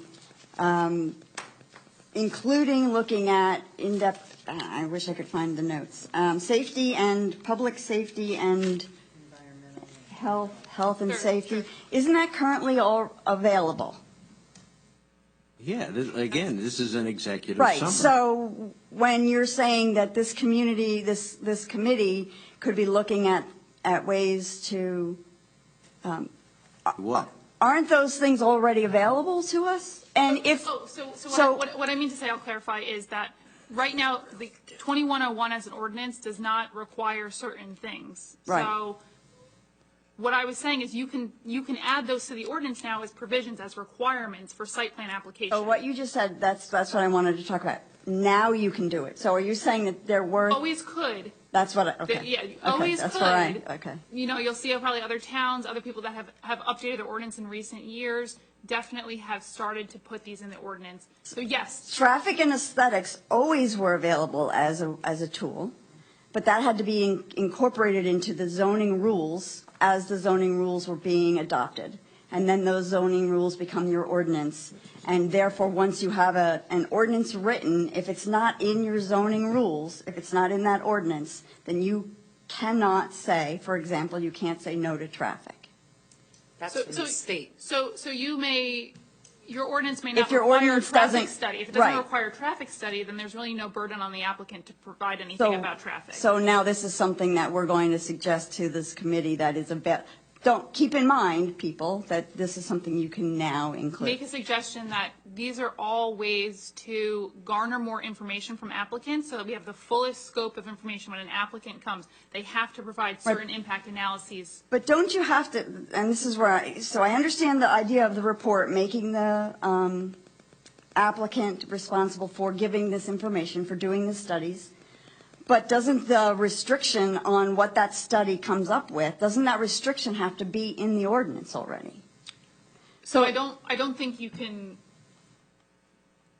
I want to caution that I don't know if your ordinance can say you need to produce this result or X or, you know, XYZ as a, you know, you need to get a variance or your application's automatically like not permitted. I don't think that's where I want to go. I understand there's always the variance option, which I think is what you talk about all the time. But you can start to change the scope of the traffic, like let's say the traffic impact study. Not just a traffic impact study, because sometimes those aren't produced the way the board wants it produced. Not just saying a traffic impact study produced by a licensed traffic engineer. It may need to say, it needs to take into account all development applications within the last 2 years. It needs to identify any intersections within 200 feet. Traffic levels can't be beyond, you know, this ITE number. So within the requirement for the report, you have, if you do this though, if your report shows this, then this is now the potential for. No, and that's what I want to caution, is that an ordinance shouldn't be providing, shouldn't be making conclusions like that. They should have to provide the board with that information. And per the MLUL and per case law, you can't deny a fully conforming permitted use application without variance. But what a traffic impact study, or unless it has certain implications like traffic safety and things like that, and what these impact studies help the board do is have the information at their hands, even if it is a permitted use, and say, the results of your study are a basis for denial or a basis for approval, right? Okay. So we can't outline what the results will be in the ordinance, but them having to produce that information is the first step to even being able to judge the application on that impact. Right, so that, but I'm trying to get to is that and it's taking a while because I don't have your language, but the basis to reject something has to be in the ordinance. Yeah, Catherine, the mistake you're making is that you think this is drafted for the applicant. This is not drafted for the applicant. This is for municipalities. No, I don't have to help that. formulate. Well, you said that. You don't have, you probably should not, but you don't have to have what the implication is if they don't meet it. They have to provide that to the board as a matter of either completeness. But within the structure of the ordinance has to be, I'm sorry to cut you off, but within the structure of the ordinance has to be the guidelines for what makes this a conforming, under a permitted use, what makes it a conforming application. I think you're mixing up some terms. I clearly am. No, it's okay. Conforming literally just relates to the use. So having a conforming application would mean you meet the use standard. Beyond that, there are things called bulk standards or design standards, which you can seek a variance or a waiver from if it's a permitted use. Okay. Right? That's who comes before this board. Right. one of those bulk or design standards or development standards, whatever you want to call them, not the use, not the conforming nature of the application, but a matter of completeness, a matter of what the applicant has to provide when they do submit an application to the township, would be things like the site plan that you see, the site plan drawings, a traffic impact, an environmental impact, et cetera, all the things that I was talking about tonight. Currently, the ordinance doesn't, it may outline like you have to provide a traffic study to the planning board, but it may not outline specifics about what that traffic study needs to include. So an applicant can provide a traffic study, it could be 2 pages long, boom, those are the results. You may want to, what I'm suggesting to the board is that you may want to include things that look at the uses in that zone, and they're incorporated into that traffic study, so you already know what you're basing your standard off of, because your traffic impact study now outlines specific things that you want to see that you know will impact for that use. Similar to environmental studies, someone made a suggestion that maybe we talk about, the impact on the aquifer or the impact on infrastructure and things like that. And the impact analyses can specifically say in the ordinance must provide an environmental impact study that, outlines the types of soils, provides, an update on the aquifer, the state of the aquifer, But et all of cetera. those reports really don't mean anything, and to Jerry's point, it's the idea of giving the township the upper hand to say yes or no, or to say fix this, fix that. So unless those, and I'm sorry if I'm being dense about this, but if the understanding, let's take rail use, for example, rail-dependent use. Sorry to cut you off. Before we get into hypotheticals, your suggestion, or what you're asking or, questioning the township is, unless you have a consequence to the result of that impact analysis, it's meaningless. Well, not necessarily a consequence, but a framework by saying, this is acceptable to us in your report. This is not acceptable to us in your report. Thank you for the report, but there has to be consequences. Yeah. So the reason why we have to caution away from doing something like that is because the board needs the opportunity to see the application and judge the application on that impact analysis. That would be submitted as part of the site plan, and you can't just say, oh, we dismiss your application, your submittal, whenever you get to the board because your conclusions don't matter, didn't meet that. It has to be more general than that. And the basis of any kind of opinion would have to be up to the board to judge that impact analysis. The township 100% has the upper hand in that situation because they will be asking for results, they'll be asking for a study, and if those results don't meet their expectations or don't meet it's not to their satisfaction. So that's where I'm getting to. So their expectations, the results that they're looking for, do they not have to be codified, or can you just say, I don't like the way that looks? I don't think they can be codified. Okay, so you do have the flexibility then to say, well, you have. We don't like that report because it's going to impact. Yes. So it's at the time when the application makes it to the board that the board can hear that testimony, read that report, and make decisions based on that report, whether it's acceptable or not. So how is that not available now? So rail-dependent use, for example. We see it in some capacities. We see it, right? Traffic impact studies have to be produced to the board. But we can't say we reject your application because it's going to put too many trucks on a road. The board can make determinations based on the information provided to them. This board has not made any determinations on any application, or whatever. So in general, the board has to take that information, digest it, judge it, and make a basis. If they think the conclusions made in that traffic impact study, 1, are faulty, or 2, are dangerous, unsafe, whatever, I've seen it before. Daycare wants to make a left-hand turn on a state highway, and the application was fully conforming. The planning board denied that application because the traffic results of the only left-hand turn they could make out was they felt that was an unsafe condition. So the traffic report produced and the traffic engineer's testimony wasn't satisfactory to the standards that that board held. They had the power to deny. These are within the powers of the planning board outlined in the MLUL, and I can't emphasize enough that the township will have the power, regardless of whether or not the consequences are outlined in the ordinance. Having the applicant have to produce that information as required by the ordinance will give the planning board the power to judge that information when the application is made. More criteria to more judge. criteria, exactly. More information that is required. Thank you. I appreciate your patience. No problem. One quick other thing, Ernie, welcome to the congratulations. Did you get sworn in? Does he have to get sworn in? He got sworn in earlier. We gave him a big congratulations when he got. I didn't get to take the picture. Sorry. Okay. Thank you. All right, thanks, Jenny. Tom Eisenberg again. What does rail dependent mean? It means it's got to be within 500 feet of the rail line as it's currently written today. But you don't have to use the rail. And you have to use the rail. Then you have to Okay. use the rail, sorry. Is there any So- definition, if what? Yep, we're going to get into that. Is there any definition or common law, New Jersey court, as to how dependent, how much of the goods have to come in or go out by rail?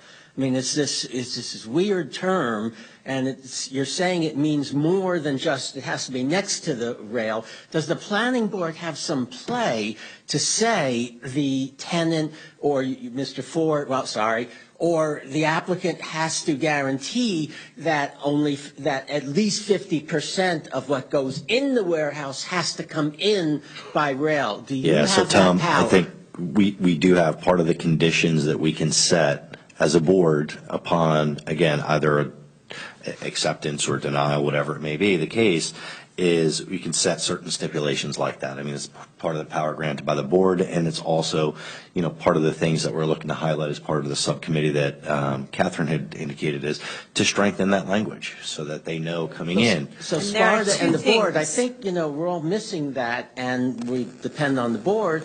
You do have the power to define rail dependent for Sparta in this zone for those properties as a certain percentage and all that. That's good. That's important. That seems to me, we're all looking for the fail-safe. That seems to me a fail-safe. Yes, that's one of the things that will be looked at that I'm recommending to the committee to clarify in that ordinance, to shore it up. And can we do that for a current application or just prospective? Right now, for the current application, the board can interpret that and impose its interpretations via Good. conditions. I don't want to, say anything specifically, but as far as moving forward, I think ordinances need to be very explicit, and so it's definitely a recommendation of mine that the committee look towards a solution in the ordinance for that. So the ordinance can say at least 50% has to come in by rail. That's how we define rail dependent. We'll figure out a parameter. It may not be exactly a percentage. It may be. There are other ways to help define that. Okay, Mr. Collins, is there any law on the books, either legislative or by court, saying, well, you can't say rail dependent is 50% coming in, or you can say, is there any precedent for this? Or can we make the law here? There is, the board can't make the law. The board can recommend standards in a recommended ordinance to the governing body, and the governing body could adopt an ordinance. There are no cases on point. There are no standards per se, and it's up to the township and the board to determine the ordinance standards. I would just caution, you want ordinance requirements to be quantifiable and enforceable. Right. From a zoning perspective, things that are invisible, like 50%, unless you have a person standing outside, doing inventory and submitting an inventory report. I wasn't talking about the 50%. Yeah, no, I'm just saying that when I say we're going to figure out a parameter for it, that's what I mean. Something that's quantifiable and enforceable, both of those things, because you can't enforce things that go on behind closed doors, right? So we need to figure out a parameter that can be quantified and enforced.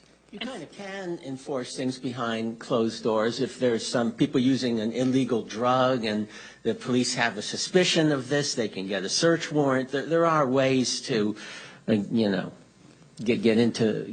I'm speaking more generally from a zoning perspective. Enforcement is very. I think that just answers been Enforcement can be very difficult, and so I just mean to say we'll keep that in mind, the percentage, right? Keep it in mind, but I'm going to look for standards that can be proven at the point of application, proven at the point of someone looking at a prospective site. Even another problem that I tried to think through, say the first tenant wants to be 100% rail, great, but then the next guy is 0% rail. How do you balance that out? Well, you have to balance each tenant has to keep that 50% or 20 or 40%. But So you're saying, Catherine, we can't do it, even though we're allowed to do that, we really can't because it's not enforceable. We don't have any way to, there's got to be some way to figure out how much stuff is coming in by rail and how much by truck or going out by rail So I and think truck. that's what she's saying they're looking at. And I want to just bring up also, in any application that we have, and Catherine, please jump in any application that we have, right, it is a hearing. They come before as a hearing. Any applicant that comes in and does these things, it's a hearing. So we have to follow the right protocol. So we, as a board, and as the professionals first and then the board, we can only cross-examine after testimony is provided, right? So what we can ask questions about has to be produced first, and then we ask questions, and then we can ask roundabout if there's anything that's still open. The other thing that the planning board can do with applications, and Tom and Catherine, and if I'm misspeaking, the other thing that they have the right to do is two things, conditions and considerations. So on any applicant, if you look at different applications that have come in over the years, you could see memorialized in the minutes considerations, so things that the board has said, you know what, we might not be able to hold you accountable for this, but we would like it, we think it would be better if you did this, this, this, and this. Okay, so that's a consideration versus conditions. If you go out and look online at different applications that have come in the memorial, where it's memorialized, you will see that the planning board does have the right to establish and apply conditions as well.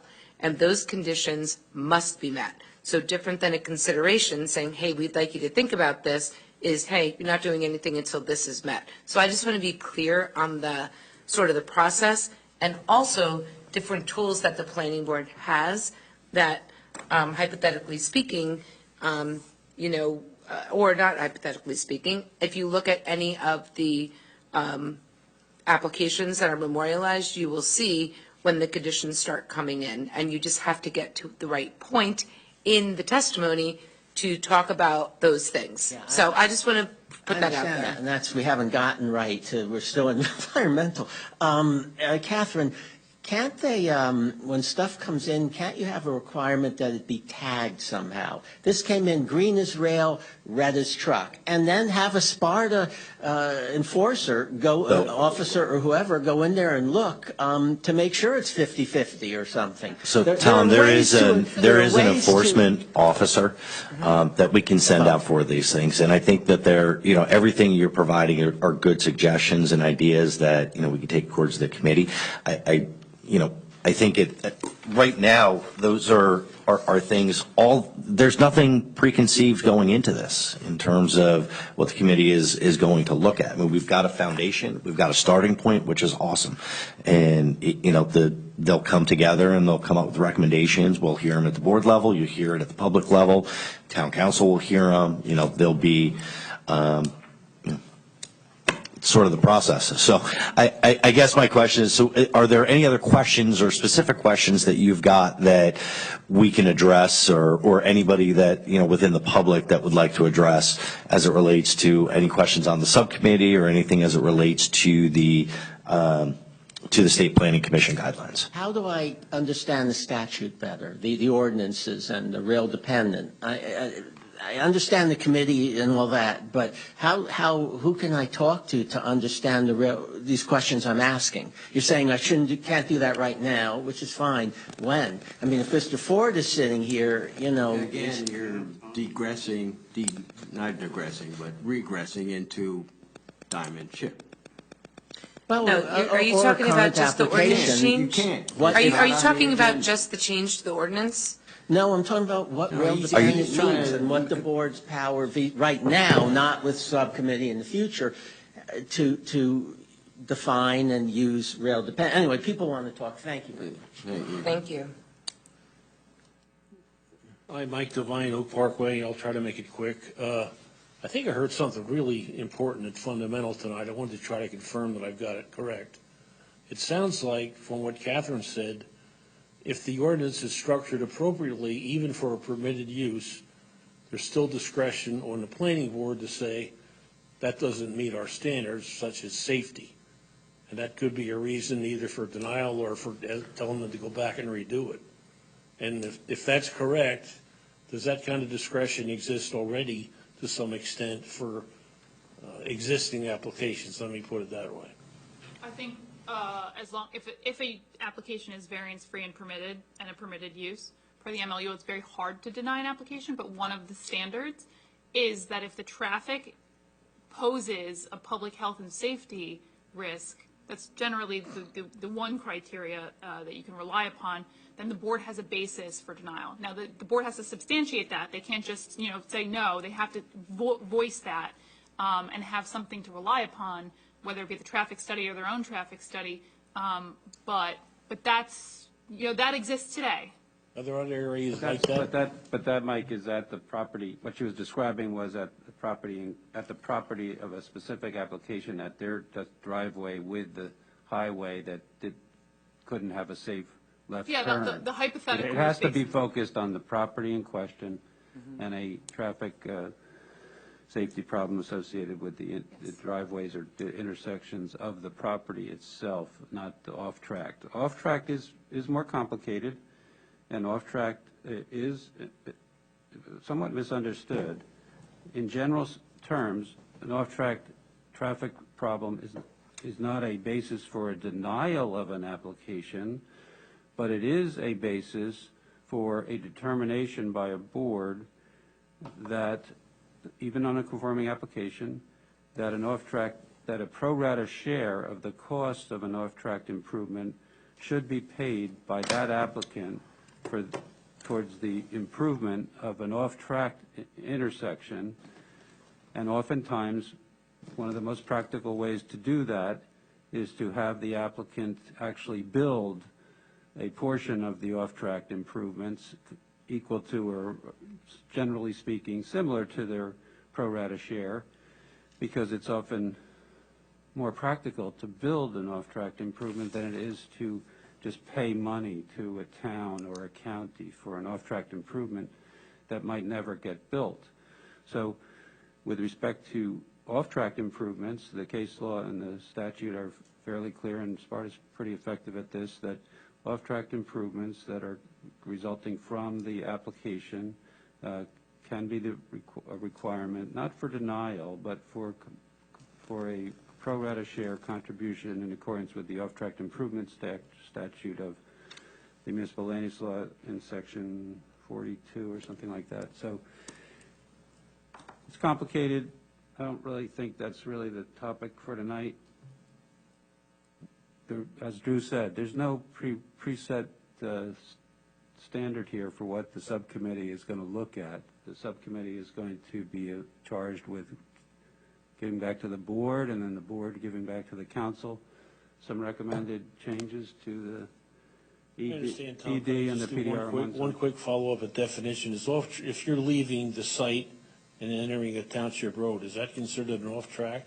Or is That's considered on track. At the driveways of the property in question, when Demaris Road, for example, that's on track. Okay. Even across the street is on track, so to speak.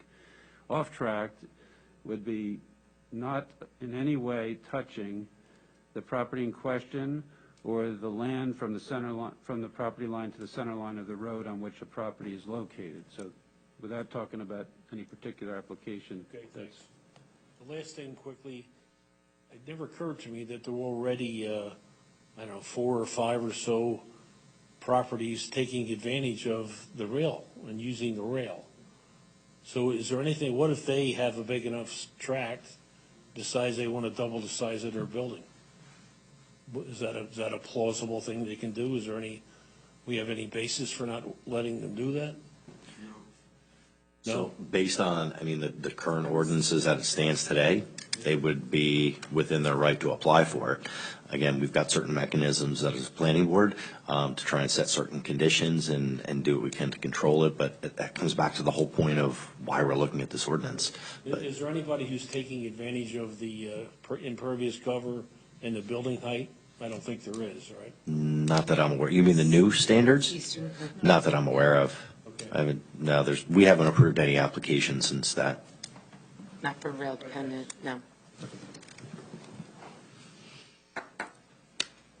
Mark Scott, 9 Pueblo Parkway.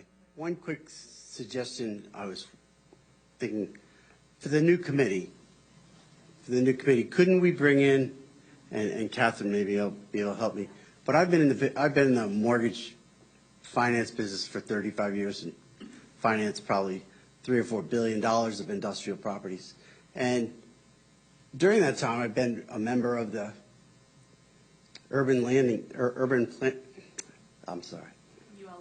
ULI, the Urban Land Institute, for some 35 years. And when I was on one of the executive committees there, what we would often do is we would go to towns and evaluate plans that they had. It was part of the service of the Urban Land Institute. Urban Land Institute is the largest urban planning organization in the world, and professionals get together and we've gone into towns and we've analyzed plans such as the situation that we have out there in the industrial zone right now, and these professionals from all over the world can give you suggestions. That's also done by the National Association of Industrial and Office Parks, which has a huge presence here in New Jersey. And I mean, using some of these industry standards, we could develop what rail dependence is. I mean, I recently wrote an editorial where I used industry standards to back into a current applicant's level of rail dependence. And that is that there's an average warehouse is 25 to 27% full of product because there's a lot of air in the building, okay? And a healthy warehouse turns over 5 to 12 times per year. Those are industry standards. And using those numbers, you can back into, and if you know the capacity of the rail line, you can back into how much rail could be used to fill the building to a healthy standard, and so that the building was a healthy building. And a healthy building, that is. So, Mr. Scott, is the recommendation or your suggestion then to reach out to? Bring in national organizations to help us with this, and that we use industry standards in developing what rail dependence is instead of just winging it. Catherine, if I may, does the State Planning Commission already engage stakeholder participation with associations as well? The NAOP is the National Association of Industrial and Office Parks Properties. They are actually quoted. Some of their data is quoted in this report. I would caution that. What? This is the state new state warehouse report. citing guidance. Right. I would caution. I'm familiar with NAOP. They can be an advocacy group for warehousing. They do, have lobbyists. Yeah, they are referenced in there. Some of these organizations. I don't think ULI is, but ULI is. ULI is a little bit more mild-mannered. They're not an advocate for anything. They're for urban planning. They're an urban planning group. They come up, if you've seen like the Main Street models, they like to talk about, multimodal transportation, things like that. So they're well known for, advocating for different, planning techniques that are sustainable and modern. What I will say is I'm very familiar with these things. I think if we do need a helping hand, I'm not to say that I'm omniscient or I know everything, but if we do need assistance, I think we will reach out and get other professionals. We're not doing this willy-nilly. We're going to rely upon data, rely upon information from the Institute of Traffic Engineers, ITE, rely upon data, about warehousing. I think, oh my gosh, I can't remember. I have a report basically, before the IT even adopted their standards to change to basically delineate what types of warehousing. There were studies done nationally about differentiating between warehousing use, whether they be fulfillment centers, distribution centers, high cube warehousing, refrigerated warehousing, and talking about some of the general standards, which I've reviewed in detail, used it in my own research, used it in my own practical planning. And this is not to say this is just going to get done. The point of this whole process, I think, is to be informed and to utilize that information to put forth standards that aren't just out of nothing. They really will mean something. And so when I responded before to one of the other residents, it really wasn't to be dismissive. I really do take into account what he was saying. I just want to find the right, I think this whole committee and me as a professional want to find the right parameters that will work and be proactive for the future, while also preserving the ideals and, and the feedback that this community has. Marrying those two things, the information we have about warehousing with also the ways that we can, protect Sparta. Thank you. I just want to reiterate once that we're using industry standards. We can back into a number of rail dependents on a building. Yes. Thank you. Okay. I did apply for the committee, and I do have a 4-year degree in urban planning. Thank you. Thank you, Mr. Scott.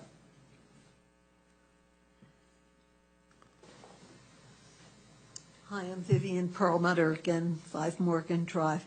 I would hope in the future, I've been driving around the town, and I am very distressed over the street, this Primrose development, which is very lovely, and it shares the same exit onto Route 15 as the medical center, the urgent care, and there's no traffic light there.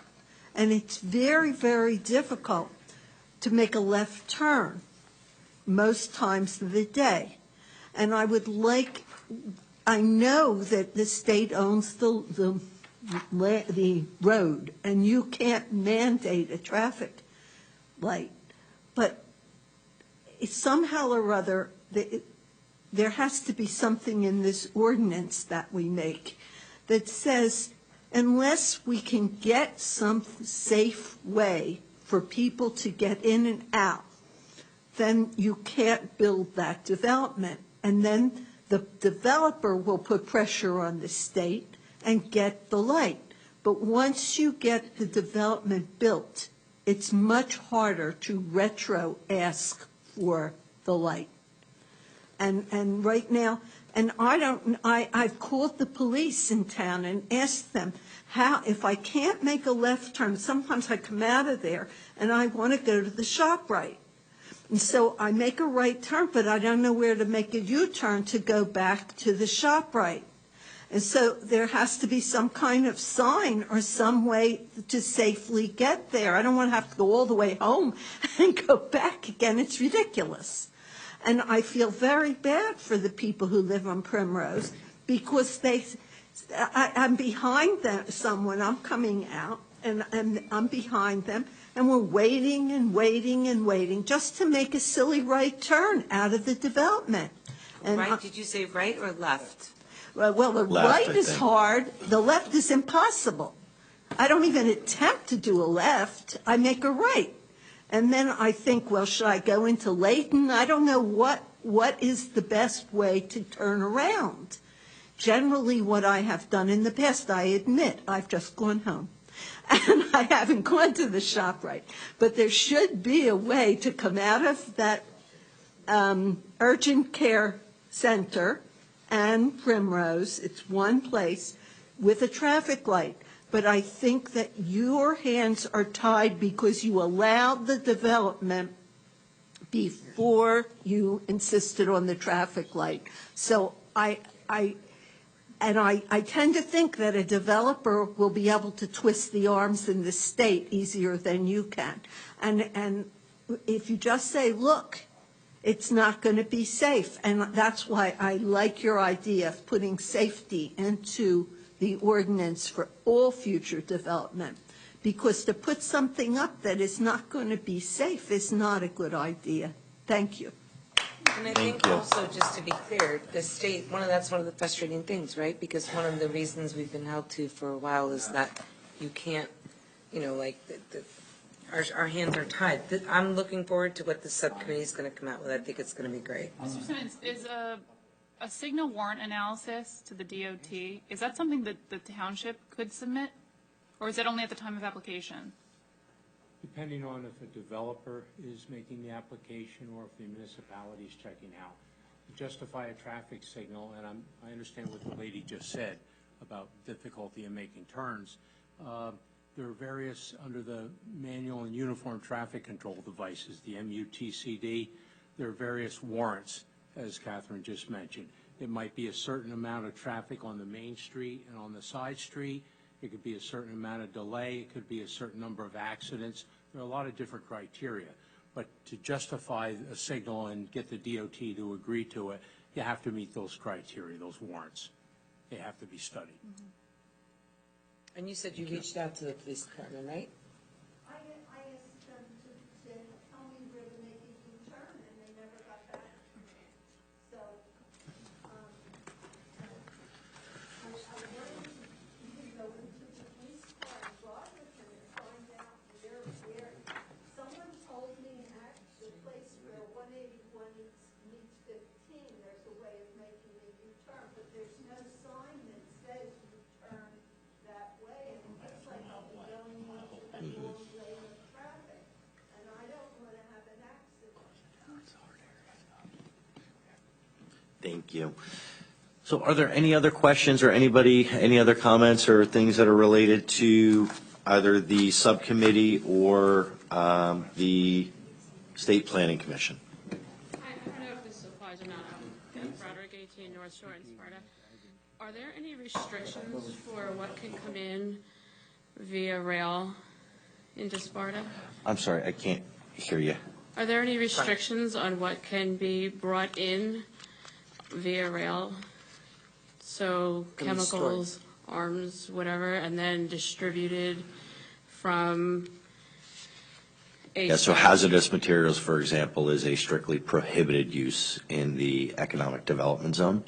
So any materials that are considered or classified by the state or, and Dave, correct me if I'm wrong, but if it's classified by the state or the DEP as hazardous material, they're strictly prohibited from that specific area. So any of the, I think you guys said it was 5 companies or businesses that are rail dependent up there are not bringing in any weird substances or chemicals from Newark and distributing them, like bringing them in by rail up to Sparta and then distributing them. I'm just trying to get an idea of what kind of items can and cannot be shipped into Sparta and then distributed. Yeah, so If there's a a new comprehensive tenant- list that the DEP puts out on what they classify hazardous materials.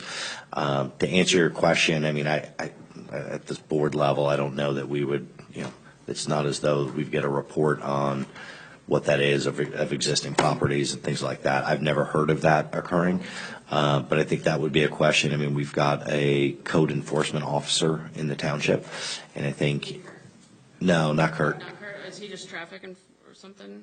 No, the enforcement officer. No, there's a specific enforcement officer that looks at violations, code reviews, things like that.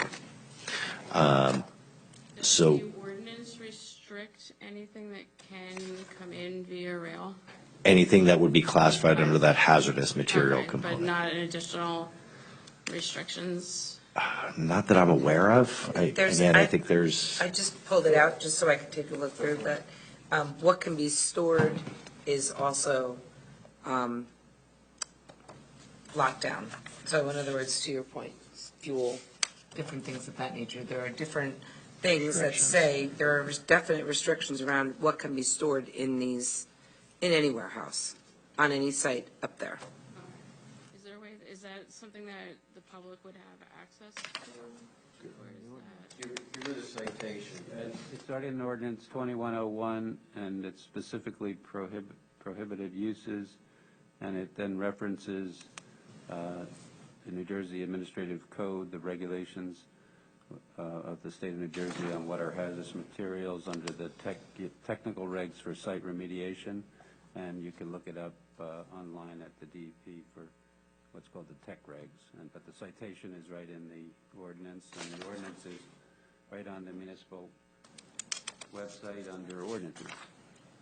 yeah, I personally looked it up on the DEP website because I had that question a while back, I think when I first started the planning board, just what constituted hazardous material. So I would recommend take a look at the ordinance and then the DEP. And by the way, ordinance 2101 updated that section to put the modern citation to the current tech regs. Thanks, Tom. Hopefully does that answer your question? I left my house at 6:30 in the morning. It takes me an hour and a half because of. Been a long day. I I work in think we all Valley Ridge, feel that pain. If that helps you at all, maybe, I don't know. Thank you. Seth Roberts, 18 North All right. So I don't see any other questions. I want to thank everybody for coming out tonight. I know, again, apologies for the early onset. I know it's frustrating when we go into an executive session after it starts, but I really appreciate everybody sticking through. It does mean a lot to us. I know there are a lot of issues and things that we battle on a daily front, but I appreciate seeing you guys here and everything that you guys have helped to contribute to get to this point. So thank you.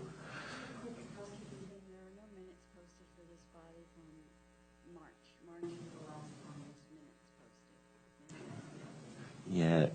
Diana, would you mind taking a look at that just to see the last updates that we had posted to the thing? And maybe it's because, I'm wondering if it's because I know Mike has been posting the videos and the audios and everything. Yeah. Oh, the depth of the transcripts. Okay. Okay. Yeah. Thanks, Jenny, for advising us on that. So I guess with that, I'll take any motions to adjourn. Second? All right. Thanks, everybody. Have a great night. All in favor? Great night. Aye. Aye. What was the name of the organization that you, for the tracker job? The ordinance, the MU. That was no rehearsal. No, it wasn't even rehearsal. MUTZC. Okay. Can you email that to me? Okay. Because it's maddening, frustrating. I mean, I can't even tell you. It's so frustrating. But you know what? Okay. I mean, there's issues all around that. Thank you. Chris. Chris. I want to talk to you just for a second. Can I talk to you for a second? Yeah, meet me on here. Thanks for everything.